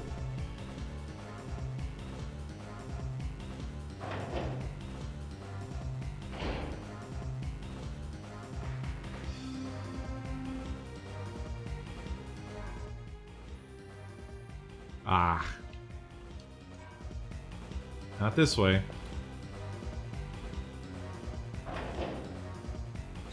Or south and Dennis.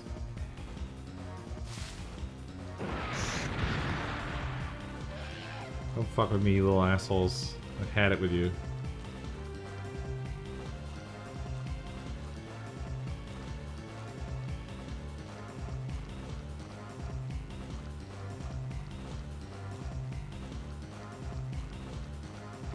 God, I was so fucking close. That was such bullshit. Oh.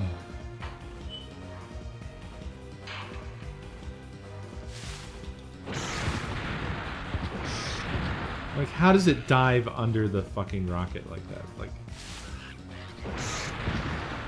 just come on.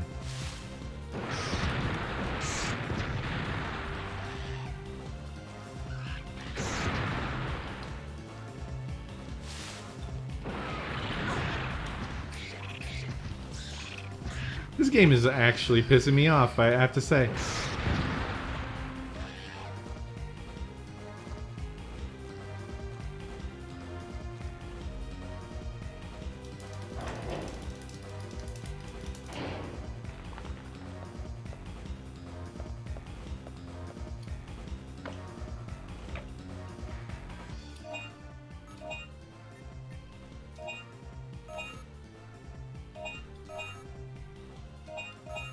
Quite close to my goal now.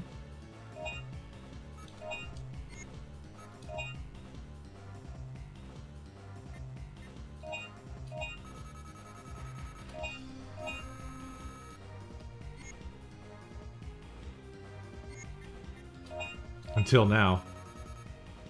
Well, that's not that bad.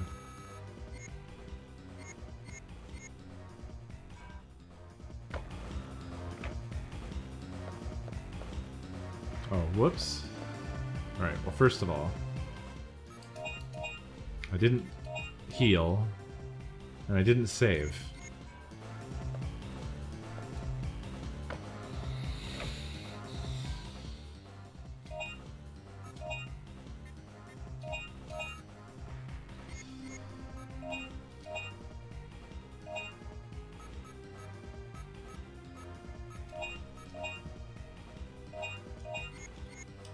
So, do I just move on then? Go to the gas mask zone? Yeah, there's only a half an hour left here. I kind of can't stand that.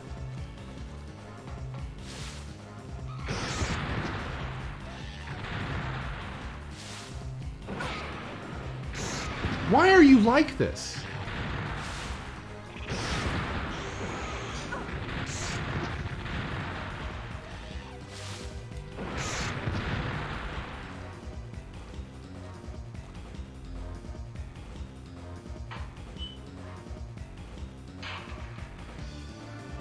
Did I waste the night?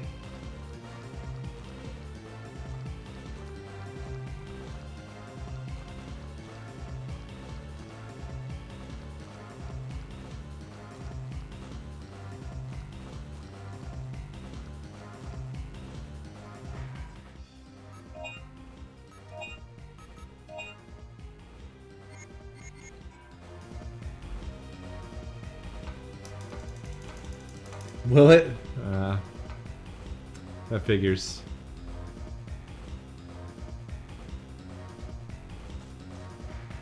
This is cool. I look cool. Look how cool I look.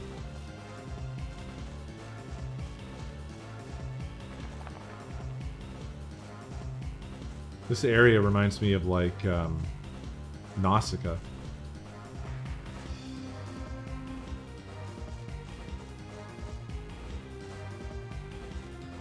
God, really sucks that Dino Crisis didn't get more love after this. It deserved it, I feel.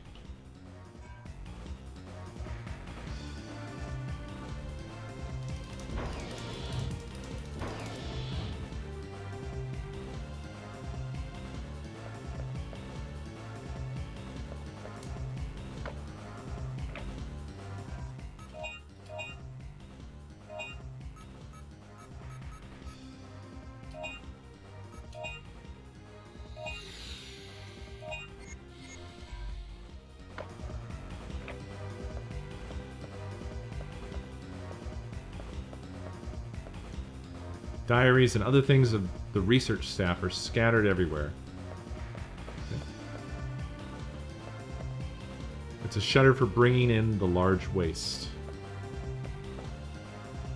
So me.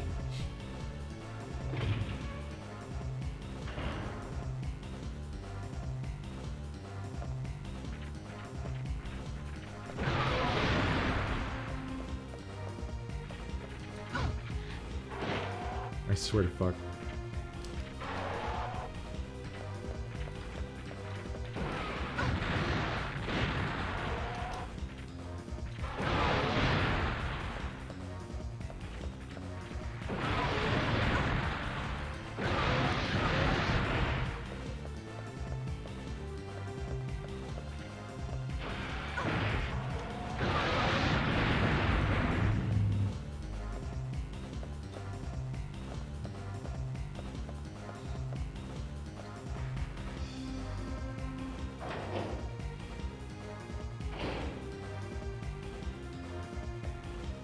Wait, am I locked in here now? No, I'm not. Strange.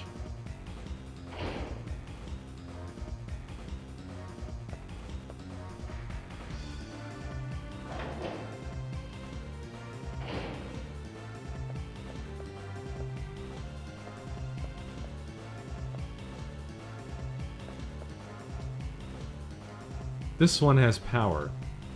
Will you operate it? What is it? Oh, it's got a disc. That was a cool disc system. You got the third energy disc. I've done it.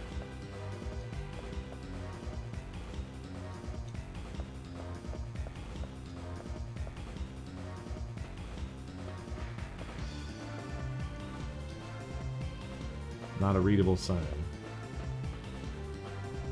With the shield shutter activated, you cannot go in.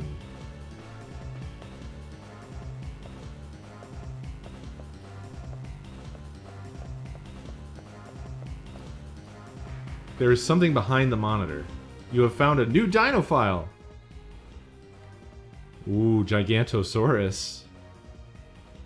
Meaning, giant lizard, length over 20 meters, height over 7 meters. Observation record. There exists a dinosaur much larger than the T-Rex. Such a rumor spread among the soldiers. The search for it began 3 years ago. There have been no sightings.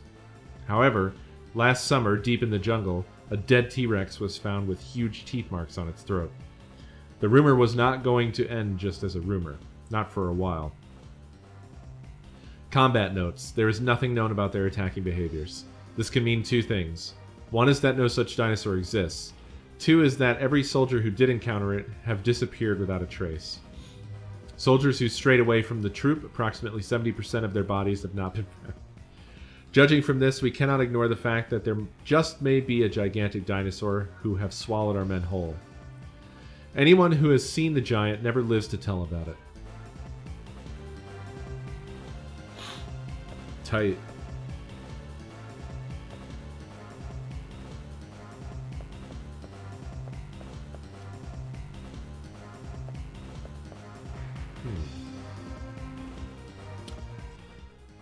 So,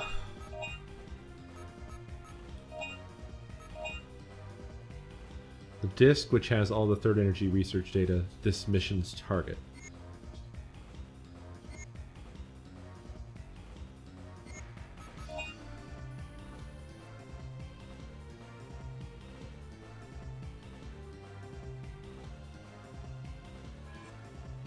Was I supposed to get that and leave? What did that say again? With the shield shutter activated, you cannot go in. And that's it. I feel like I'm lacking some critical piece of information here. Wait a second. Okay. There's a setup. There's a cinematic setup. Giganto time. Yep. Wait. No, this is just the T-Rex. You again? So wait, how big is the Giganto? I guess we're about to find out. It's bigger than the PlayStation. Jesus Christ!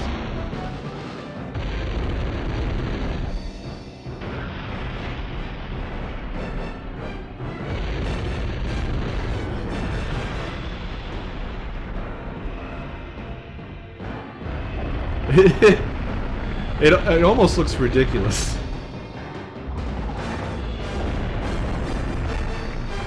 Holy fucking shit.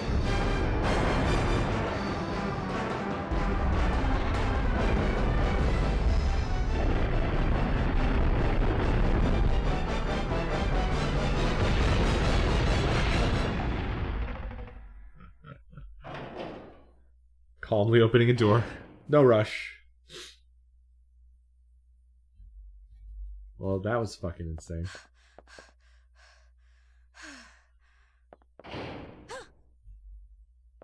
Dylan, you scared me. What the I fuck? finally found the How, third dude? energy data disk. Are you the Giganto in Great. secret? Are Now you we a can get out of Transformer? I brought This the is so patrol ship down suspicious. behind the building. Come on, let's go.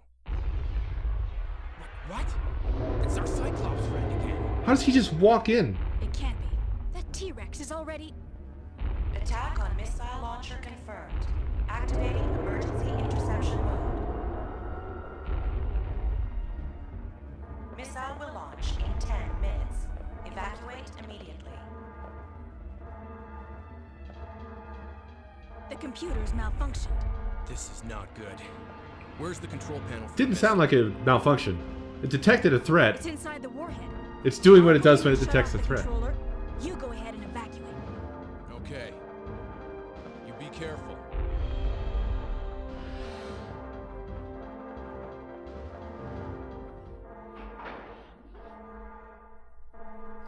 Yes, I can see now that I will not be finishing the game this evening.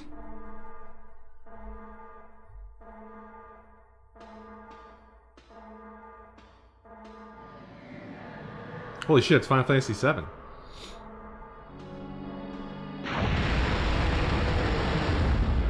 What? How?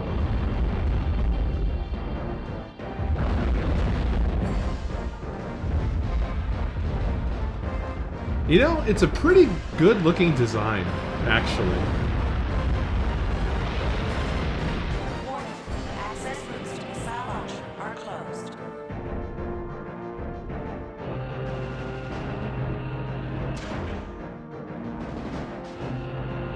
Ha! Great.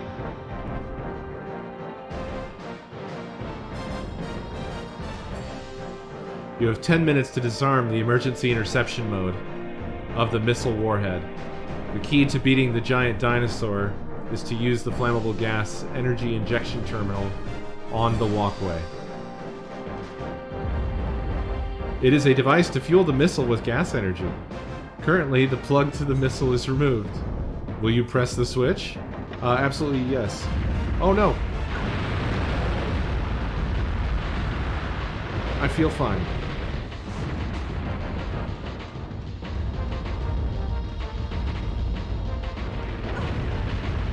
So every time I do that, I have to ignite it with something. So I'm gonna get that out. And let's go ahead and do one of these.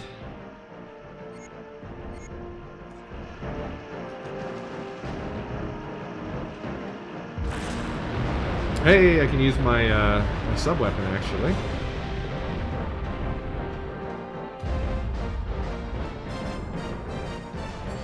Oh, it's a control terminal. The access route to the missile launcher has been closed due to the emergency interception mode. The end. No answers for you. So you're telling me that I've gone the wrong way, basically. This is a dire situation.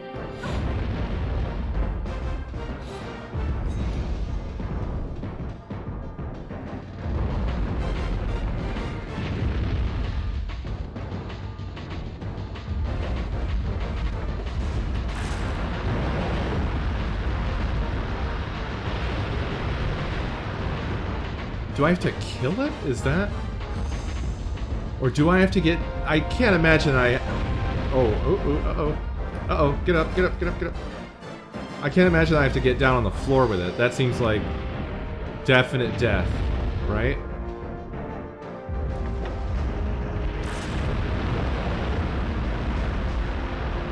I'm getting big pointies for doing this.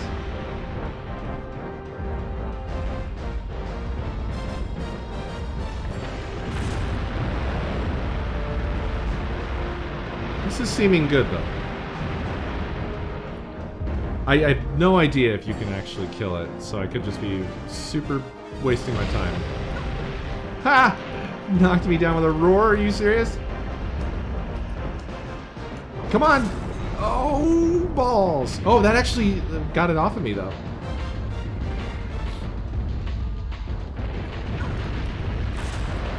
That was it.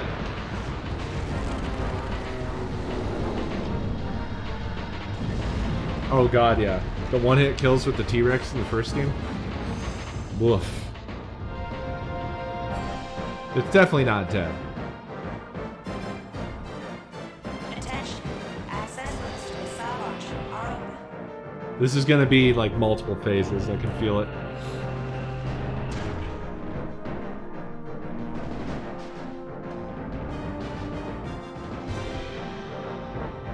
Yeah, we made some buck. We're at 284,000 now, so we're in the money.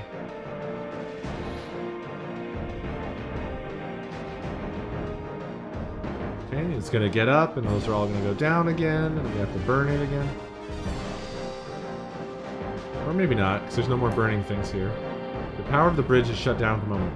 The program to restart the power is displayed on the screen. Will you restart the program? Oh, fuck, it's this. Oh, why are all of their power systems like this?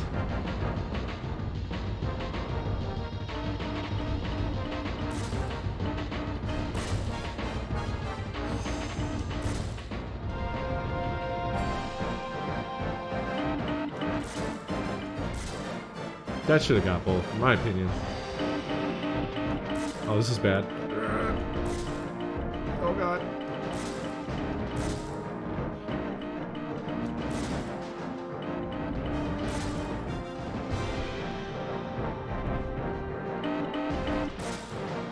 Does this just go on for the full 10 minutes? Come on! God, you gotta be shitting me. Oh, that was so close. It stopped. It was about to go out. Whew. Yeah, big whew.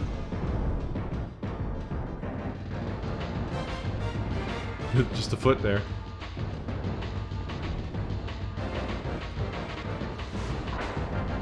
Can't get me now, right? I hope. It's a control terminal for the warhead. You can open the cover of the warhead. Will you operate the control terminal? Every button in this game is so wordy. The emergency interception mode is activated. Will you stop the program? The emergency interception mode has been deactivated. Oh, we're done. Good job. It's all quiet now. We have to go back down.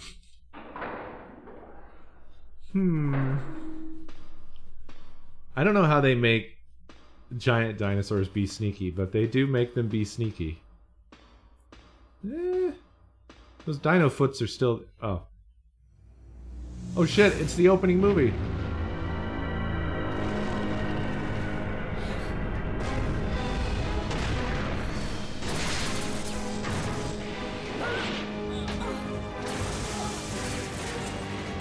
Fuck up. The fuck up. Ooh.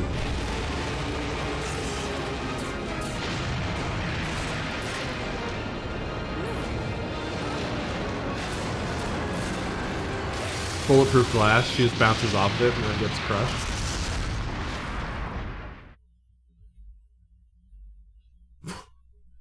Okay.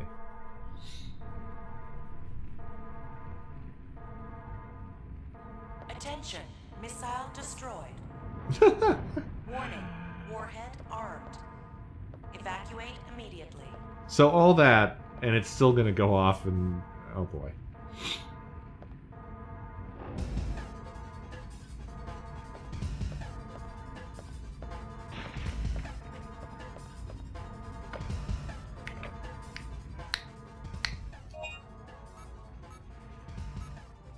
Oh, actually, how's my health doing? Did this refill me? No.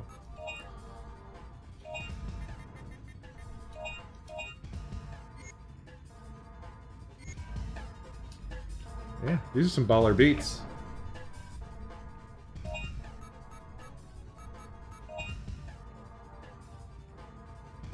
Oh. I was gonna say everything's full. This is not.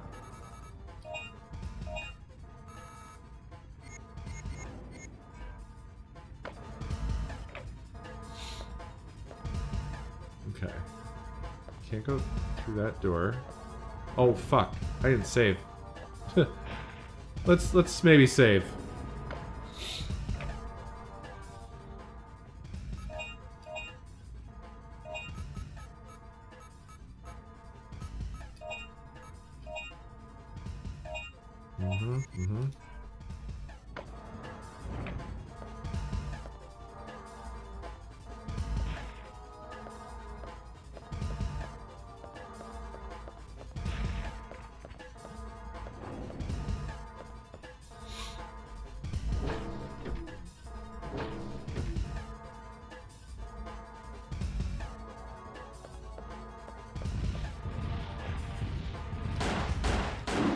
Oh, these guys.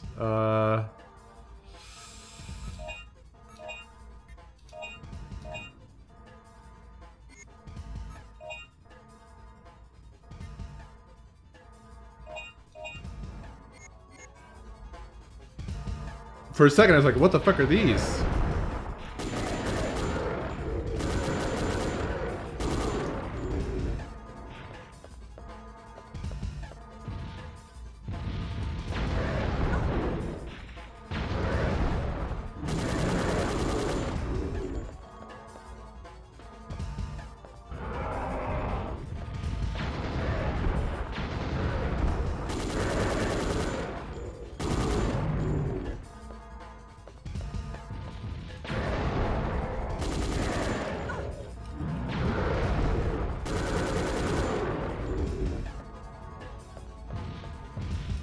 Oops.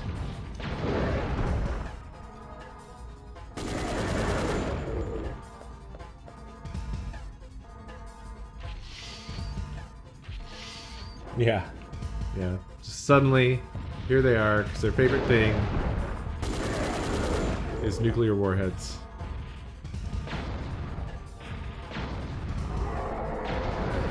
What the fuck, game?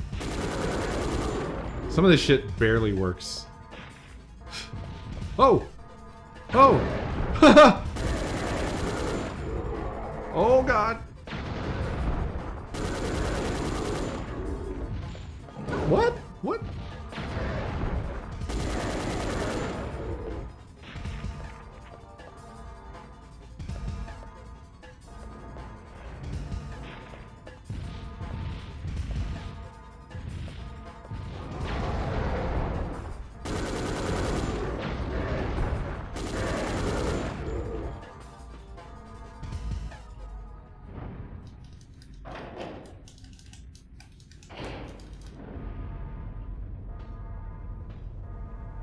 Are you okay, Regina?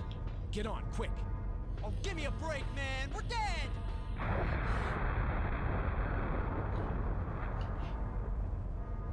We have to get as far away from this place as possible. Let's head down the river.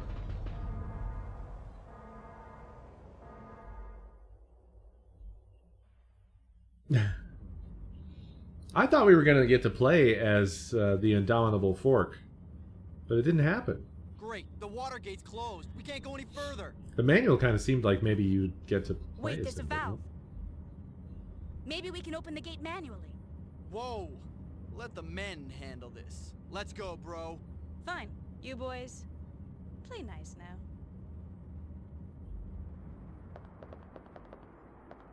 Okay, up there. Right.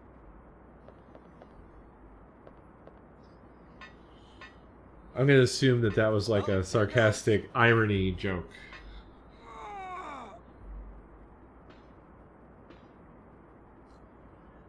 But it probably isn't.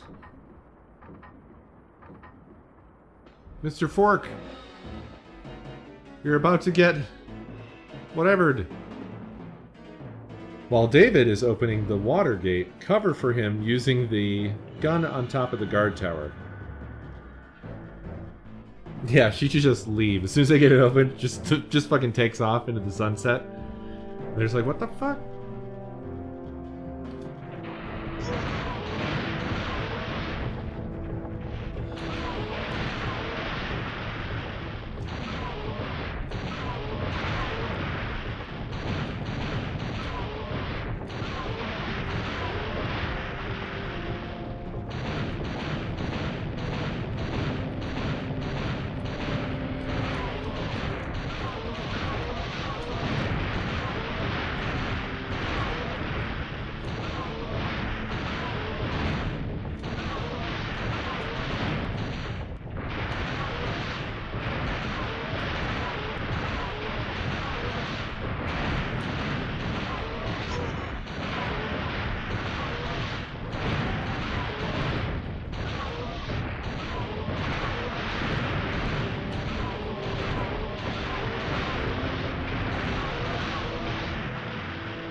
It is very generous, yeah.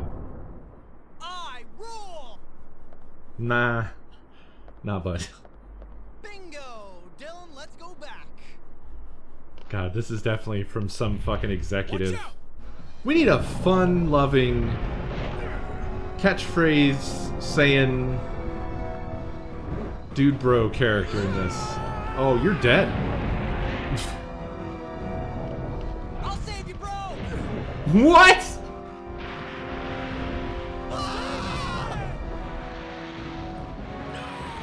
Maybe Capcom was ahead of their time. It seems like maybe they knew about Minecraft back in the 90s.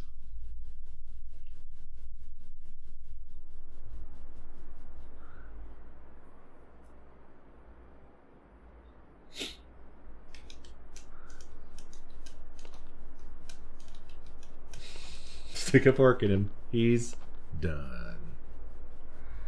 You? Home? Oh yeah, What did you say? this side story that never amounted to anything. Home. I don't understand. It felt like, okay, she's clearly saying home, You dude. want me to come with you? Protect the girl from the dinosaurs and get across the jungle. Oh, okay, she has her own dang vitality. This is gonna go great.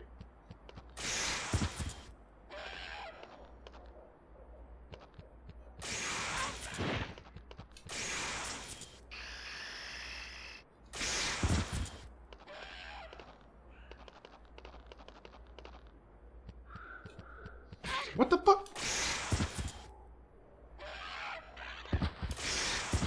This is some shit. They just go straight to her. Lovely.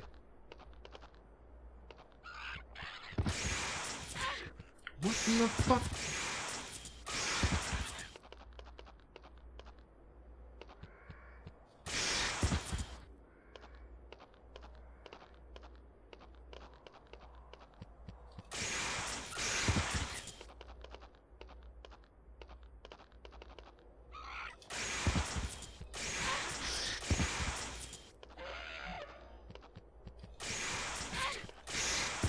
I should really just use a different weapon because this one sucks.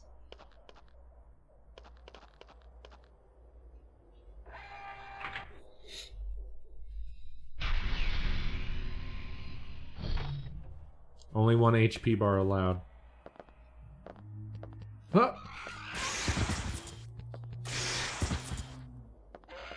She's so dead. If we have to go much farther.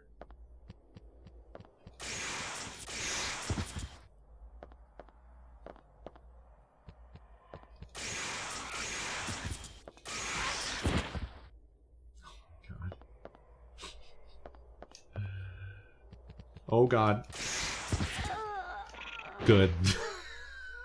I gotta use a different weapon. This one sucks. Even when I try to put it right on her, it's not enough. Yeah, good old 90s escort missions. They're perfect, and no one hated them.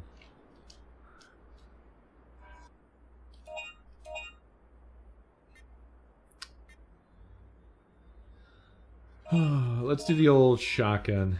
That's going to be much better, I think.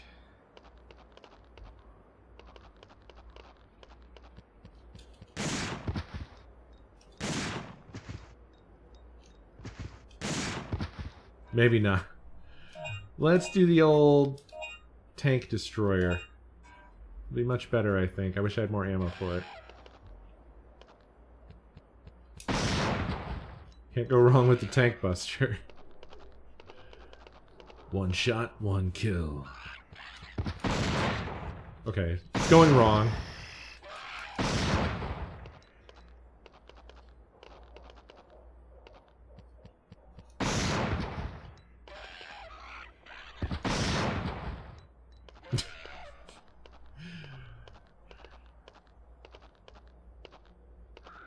This machine kills dinosaurs. Much easier. Ugh. Except for when the game is stupid.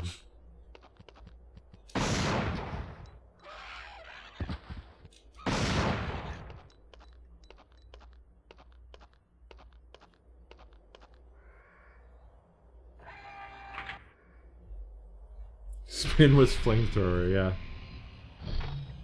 Yeah. I'm inclined to agree. See, shit like that just really gets my goat.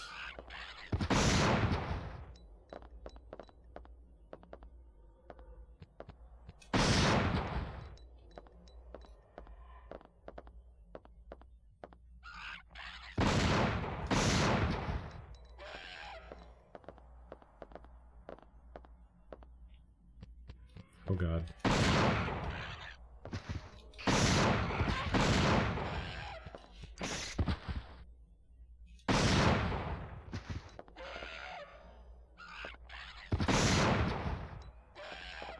Please get away from the dinosaurs.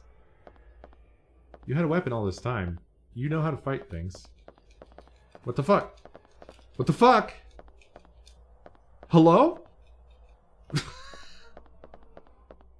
Hello? Hello?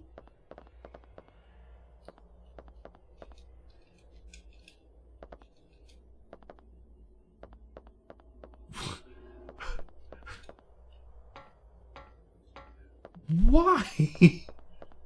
That's so... It's pointless. What the fuck?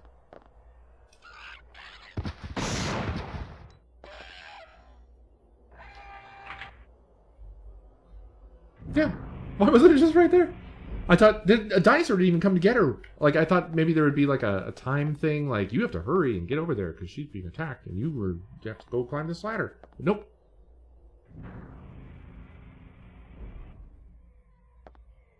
Look at this fucking place.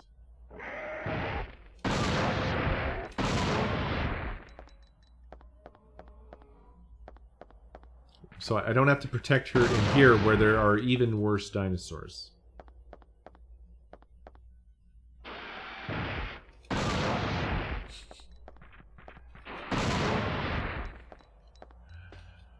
It's a power terminal for something. Currently, it's not supplying power to anything. How do you know that? How do you tell that by looking at that, bud? Whoa! I'll take that all day, every day. That's what I'm talking about.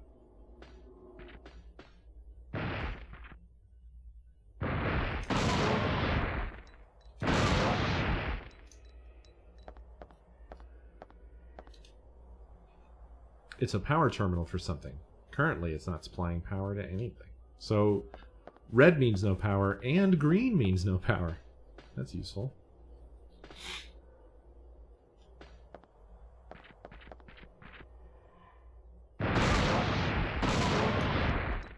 I'm upset.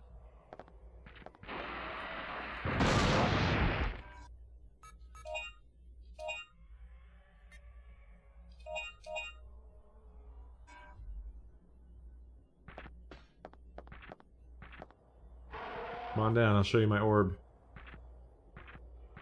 Oh, it's stuck in the dumb loop. Oh, this wasn't a great idea, was it? Please let me go.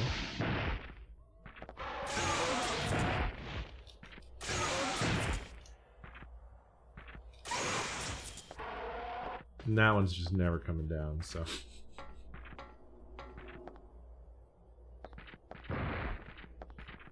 It's a power terminal for something. Currently, it's not supplying power to anything. Oh, well, there's that. Are they gonna jump up, or...?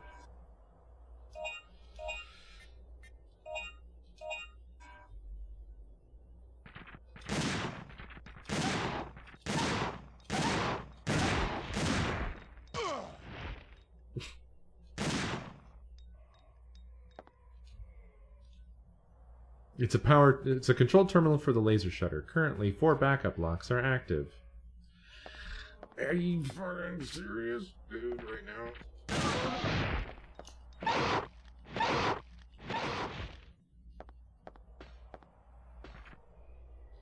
It's a touch panel. Power terminal. We operate the panel.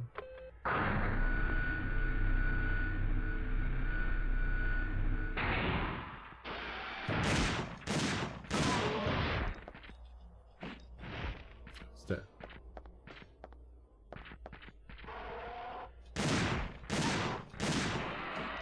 Haha!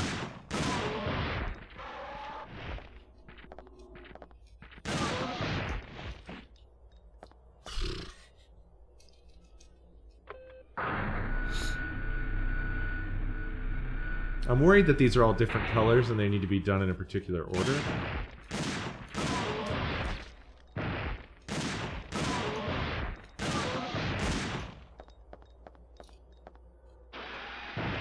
Uh-oh, uh-oh, uh-oh.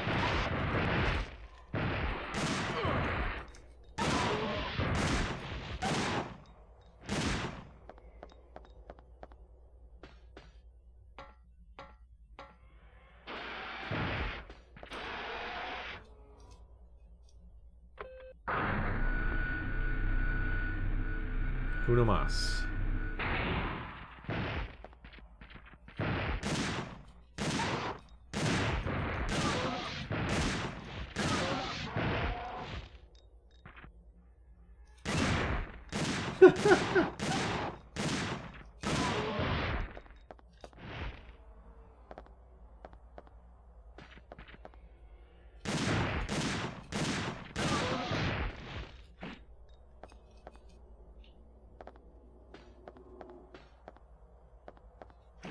Did that one finally get down from up here? It's gone.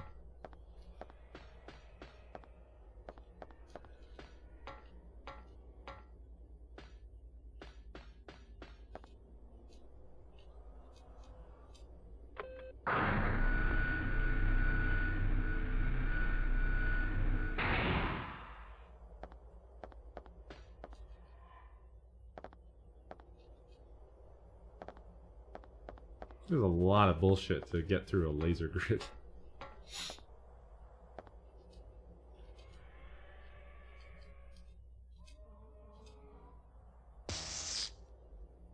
Ta-da!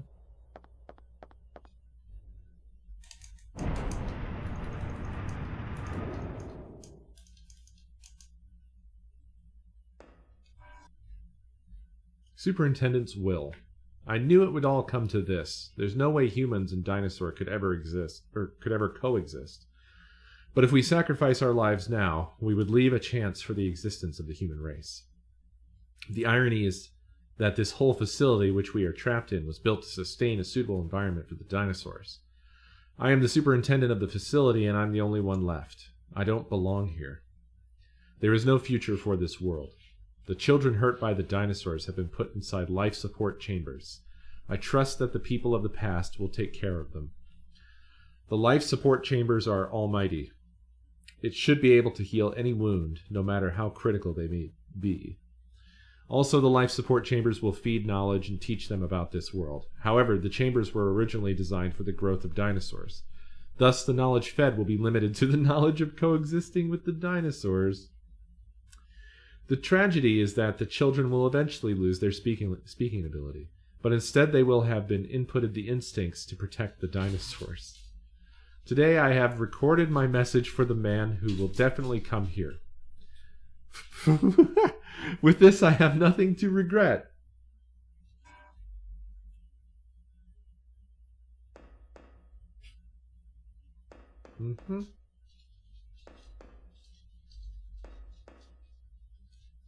The facility perimeter's environmental data is imaged. The image shows that there used to be a jungle where Edward City is now. The whole wall is lit by indicators of instruments and devices never seen before.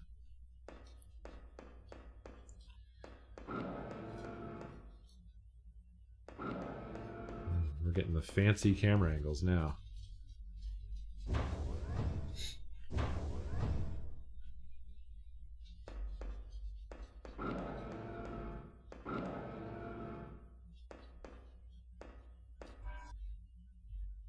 Noah's Ark Plan. Year 2009. It all began in Bolzinia, a small republic in the Southern Sea. The first overdrive was the beginning of everything. During transportation, something went wrong, and it resulted in a crack in the space-time which skewed history after the Cretaceous era. To investigate the skewed biological history after the Cretaceous, an extensive experiment was conducted in a global scale. The result? Devastating. The space-time skew would take its effect on all living organisms. The Earth's history would change dramatically, and the change would wipe the human race from ever existing. That was the conclusion of the experiment. The plan was to transport the living organisms of the Cretaceous through the time gate to a world with similar environments far in the future. After the crisis had passed, the organisms would then be returned to their original time. We called this the Noah's Ark plan. This was the only plan that would leave any chance for the existence of the human race. We hope that this plan is successful, and we shall declare execution of this plan. Whap! Central Council. Oh no.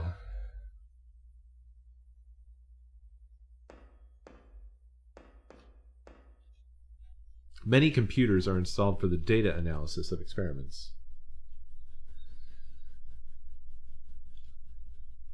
Yeah, so is that what that means?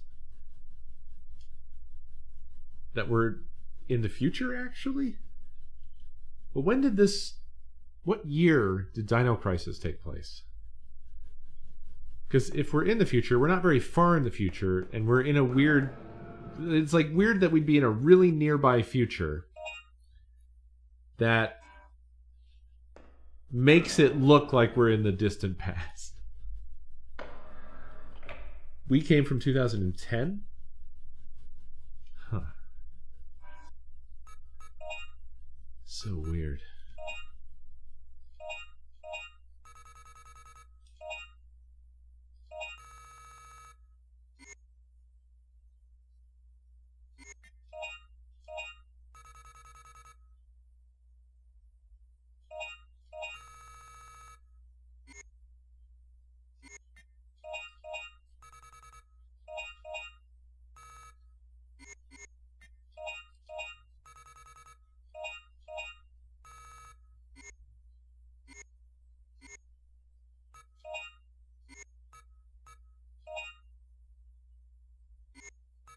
What were these armor ups you were talking about getting? I don't think there are any others, are there? I can afford to get this now, too.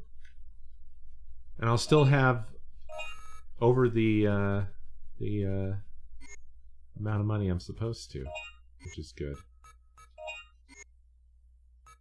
Oh, ammo. Yeah.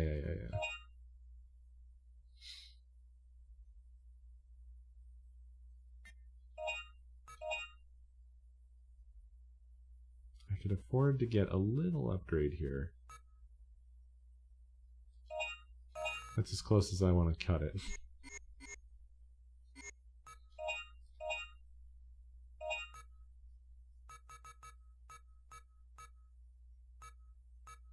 Oh.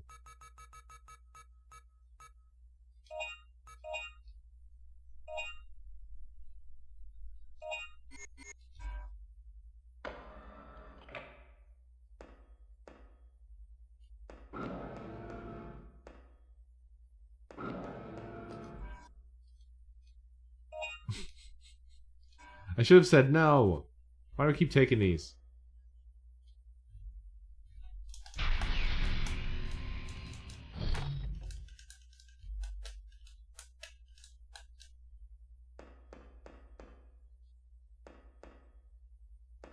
Ooh, are these the pods? Very cool.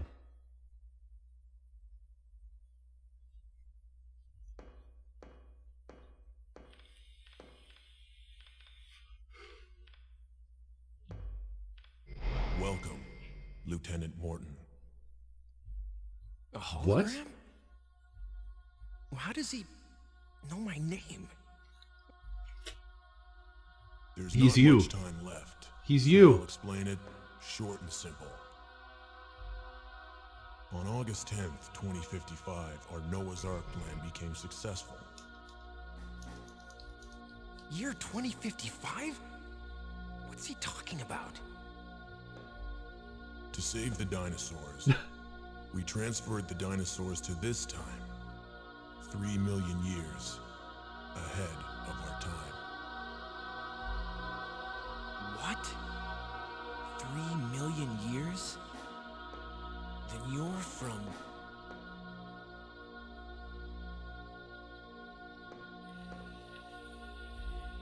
But there was another accident when we were about to go back. The gate disappeared and we were stranded in this time. Then this is the future.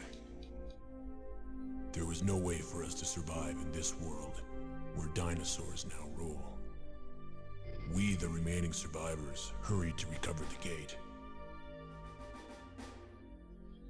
But it's too late now.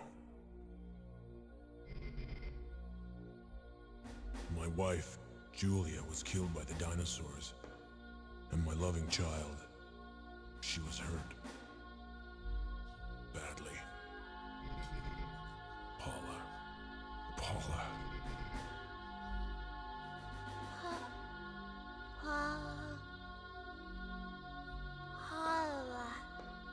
Paula.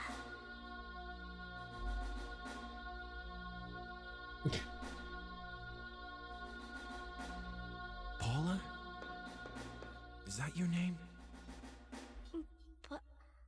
Papa. My only mission now is to protect my group. I have kept Paula and the other children safe by putting them inside life support chambers. This guy is so beefy. This dude's a beefcake.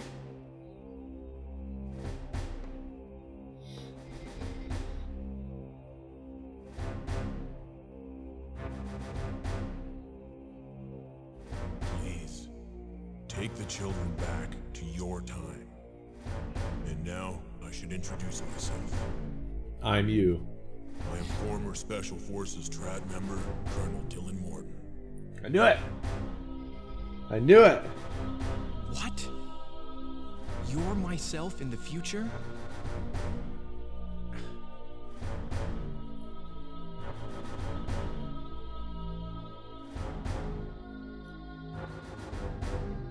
Then you're my... Papa. We don't have much time left. There's a gate behind the door. You can use it to return to your time.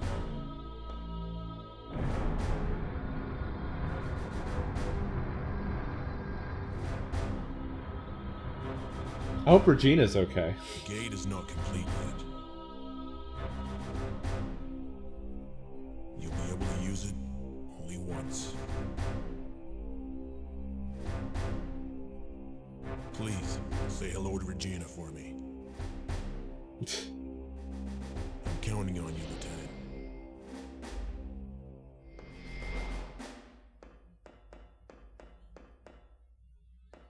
Interesting.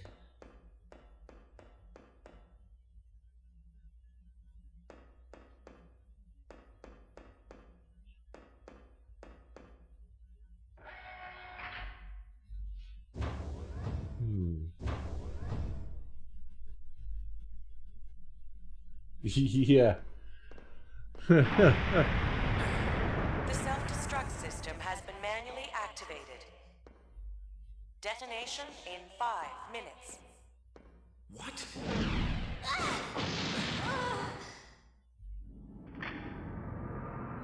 You turned it on. You're supposed to save them, Dylan. Save them.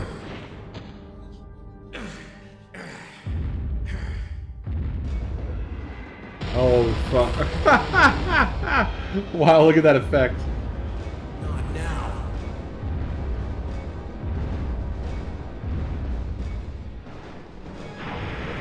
Whoa.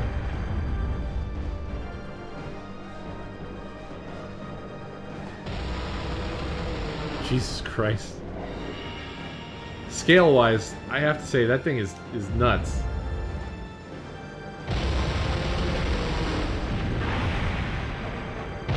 Oh, fuck. Oh! I feel fine. This is normal. Damage confirmed at oversized transport area. Immediate shutdown. Ass. Activating anti-satellite. Operate control panel to open communication line to satellite.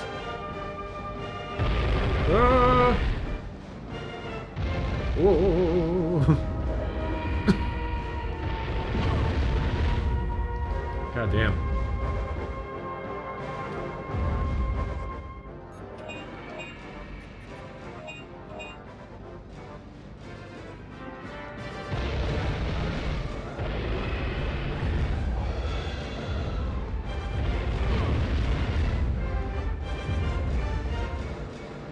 You just gotta operate panels like this with no defense.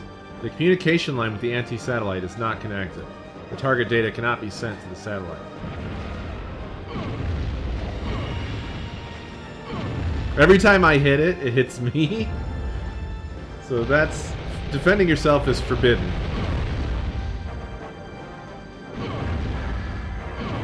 Fuck me. I got something for you, bud.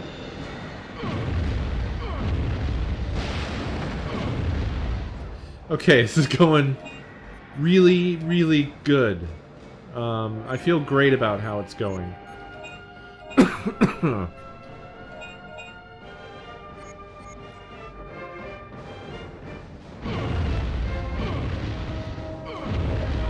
Man, it can really get you in a stun lock, huh? It basically, like, hovers over to you. Oh, frick me. So... this one, then? It's the emergency control terminal. Connect the communication line to the anti-satellite. Will you operate the control terminal? Yes. Communication line is now connected. Oh, Jesus Christ. These horns, do you hear them? That didn't help. That's not good. That feels bad. Ouch. Also ouch. Gotta go touch the other one again. Ouch. Owie.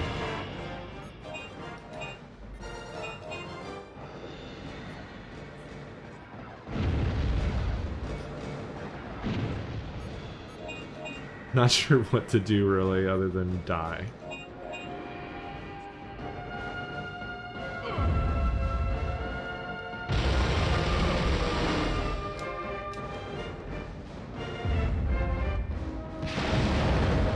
Yeah.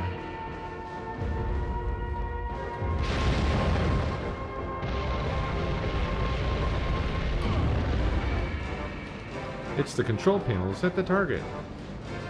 Yes. Target is set.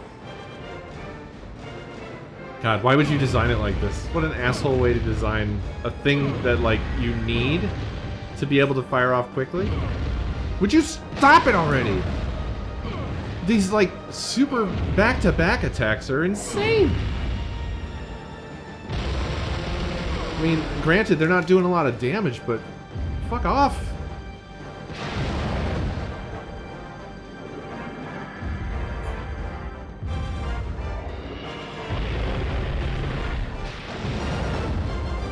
I made it madder than it was.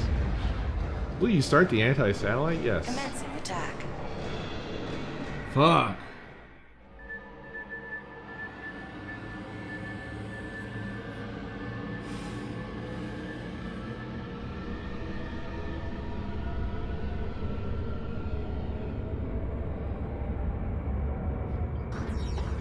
So is this even Earth?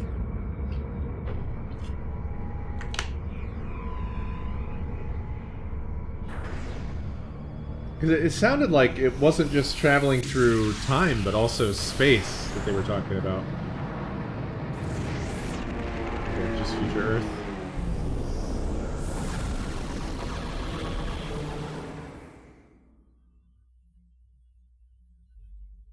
Cool.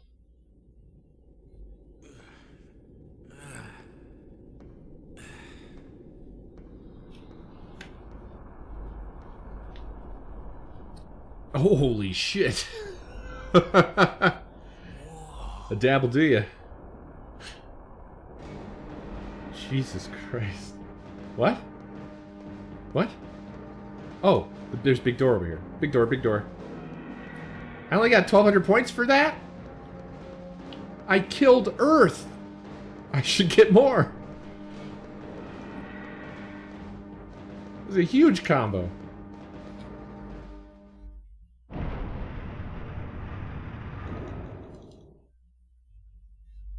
Yeah, anti-what? Everything. Anything. It's okay. It's anti.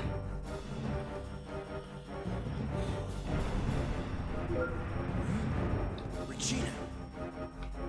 You just remembered her? Oh, there she is. Yeah. How the fuck do you get here, Regina? Were you a Gigantosaurus? Get out of here. Are you a Transformer? This is so suspicious. Not the servers! No!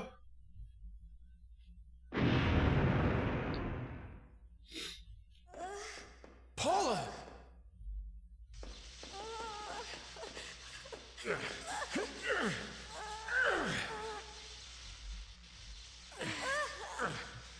No! No!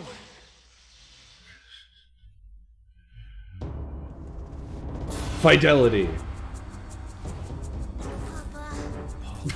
Dylan, what are we gonna do? If we don't go now, we'll never get back.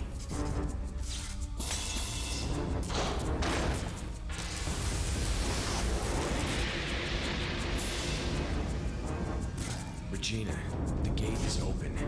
I know you don't want to, but you have to go back by yourself. I won't leave Paula. Are you crazy? Just go, please. You have the third energy data, right?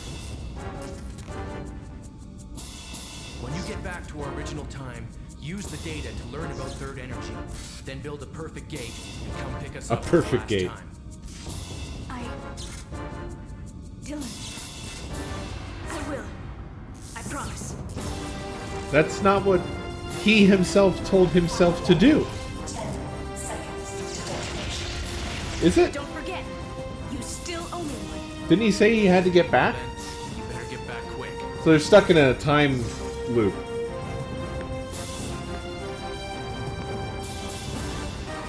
So it just keeps happening. Dylan keeps showing up. The hologram keeps telling him to go back and fix things. And he never does. He always sends Regina back.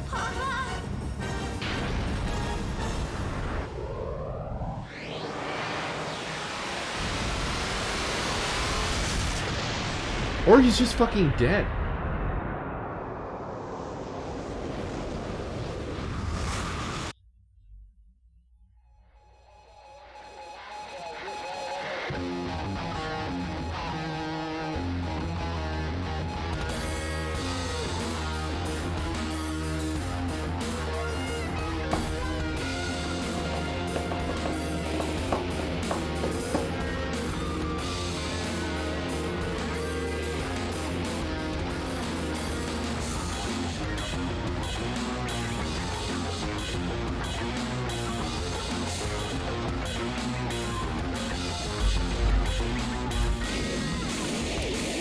Dino Crisis 2 was pretty cool.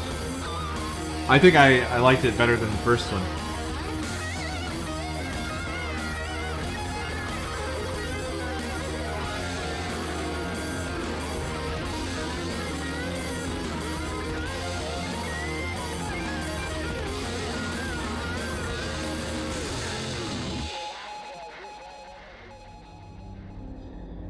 And I liked 1 a lot, let me be clear.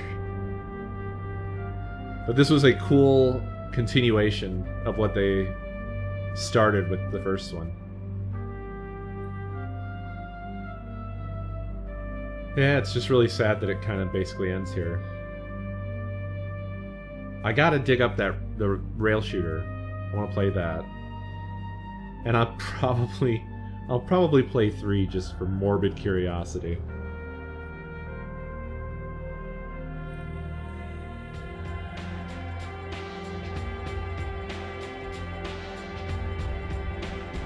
So, it's Dino Stalker. Is that also on PS1, or is that on... What's that on?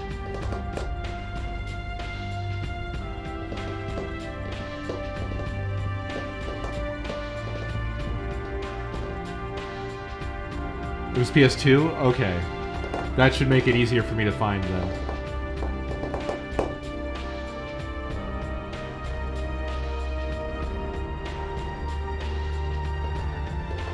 It's here somewhere.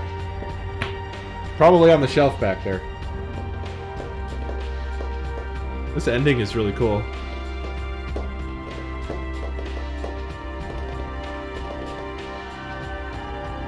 I'm excited to find out why I saved up 250,000 Dino bucks.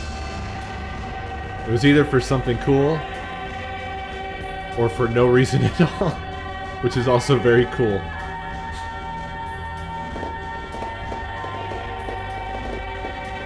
Don't spoil it. I'm waiting to find out. I think it was you, Sweet and Goodness, wasn't it?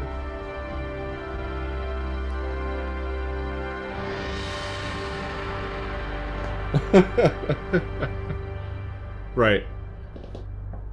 We're about to find out if you were successful. So far it's looking like yes. Oh, wait. Wait, what? What is this?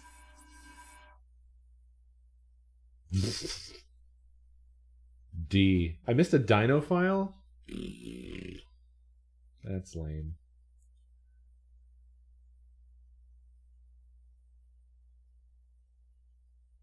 Is that what the money was for? Does that change the quality of the car that he's driving at the end?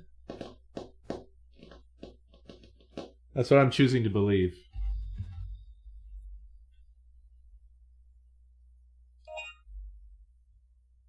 Bonus awards, Extra Crisis. A bonus game, Dino Coliseum, has been added. Okay.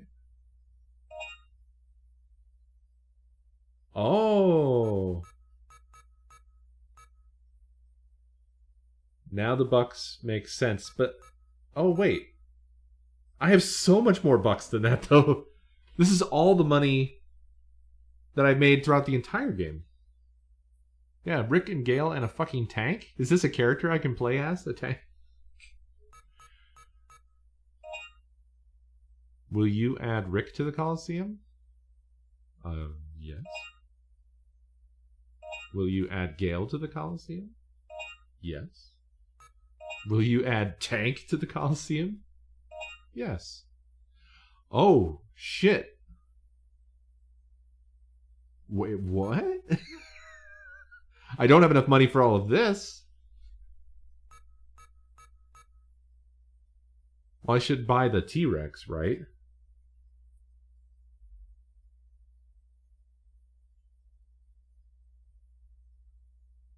I didn't save up enough buck.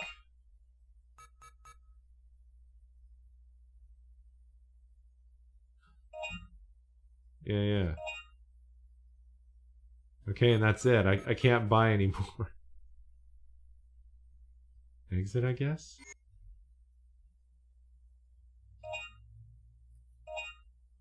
What does it mean?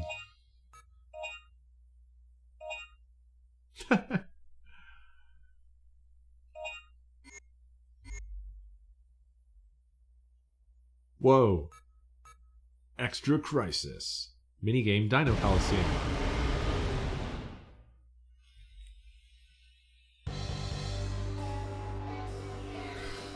Annihilate all the dinosaurs within a time limit. It's dinosaur versus dinosaur, 2 players. This shit has Bloody Roar in it? Or what's that other one? I forget. Yeah, dinosaur fighting game.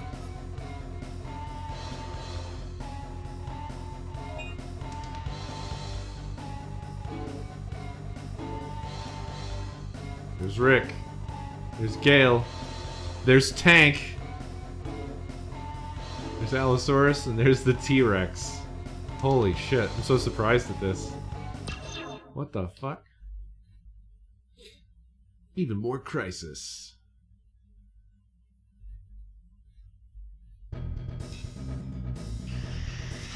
It's fucking VR missions.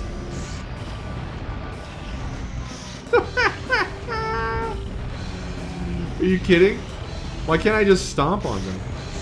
What moves do I have? Just swing my head around? I can't dodge, I'm finding. This is hard because they're like tiny and I'm fucking huge.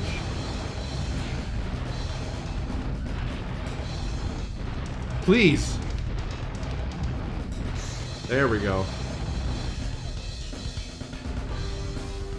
So it's just a wave shooter. Or not shooter, but like...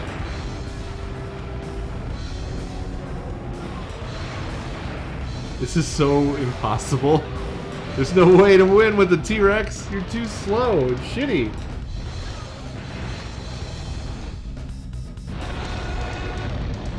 Oh, I roared.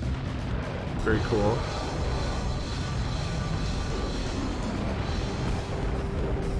These guys hurt me so much. And they're so small. Nothing should be able to hurt me this much.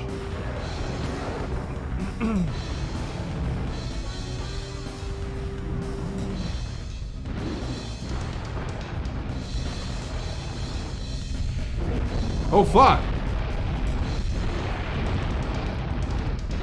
How can I kill these? I simply can't.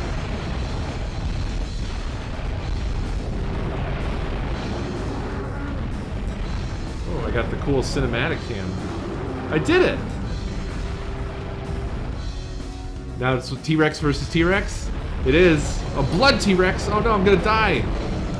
Oh. I did the best I could.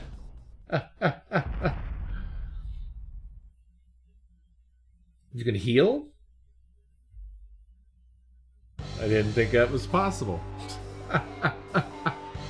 Well, I did pretty good for never healing. Well, I went over. But that is it, my friends. Dino Crisis 2 is in the bag. GG, everybody. Thank you for watching. I hope you enjoyed. I'll be back tomorrow with the boys for Gun Day. So thank you for watching. I have to say that I'm so happy to be back to doing retro again. Feels good. And it's gonna hopefully get set up even better very soon. Nah. I wouldn't call it over. There might be more to come. I think we can wish you a Dino Crisis any old time of the year, right? Unless you're begging for it to be over. But you have to beg. Thanks for watching, everybody. I'll see you tomorrow.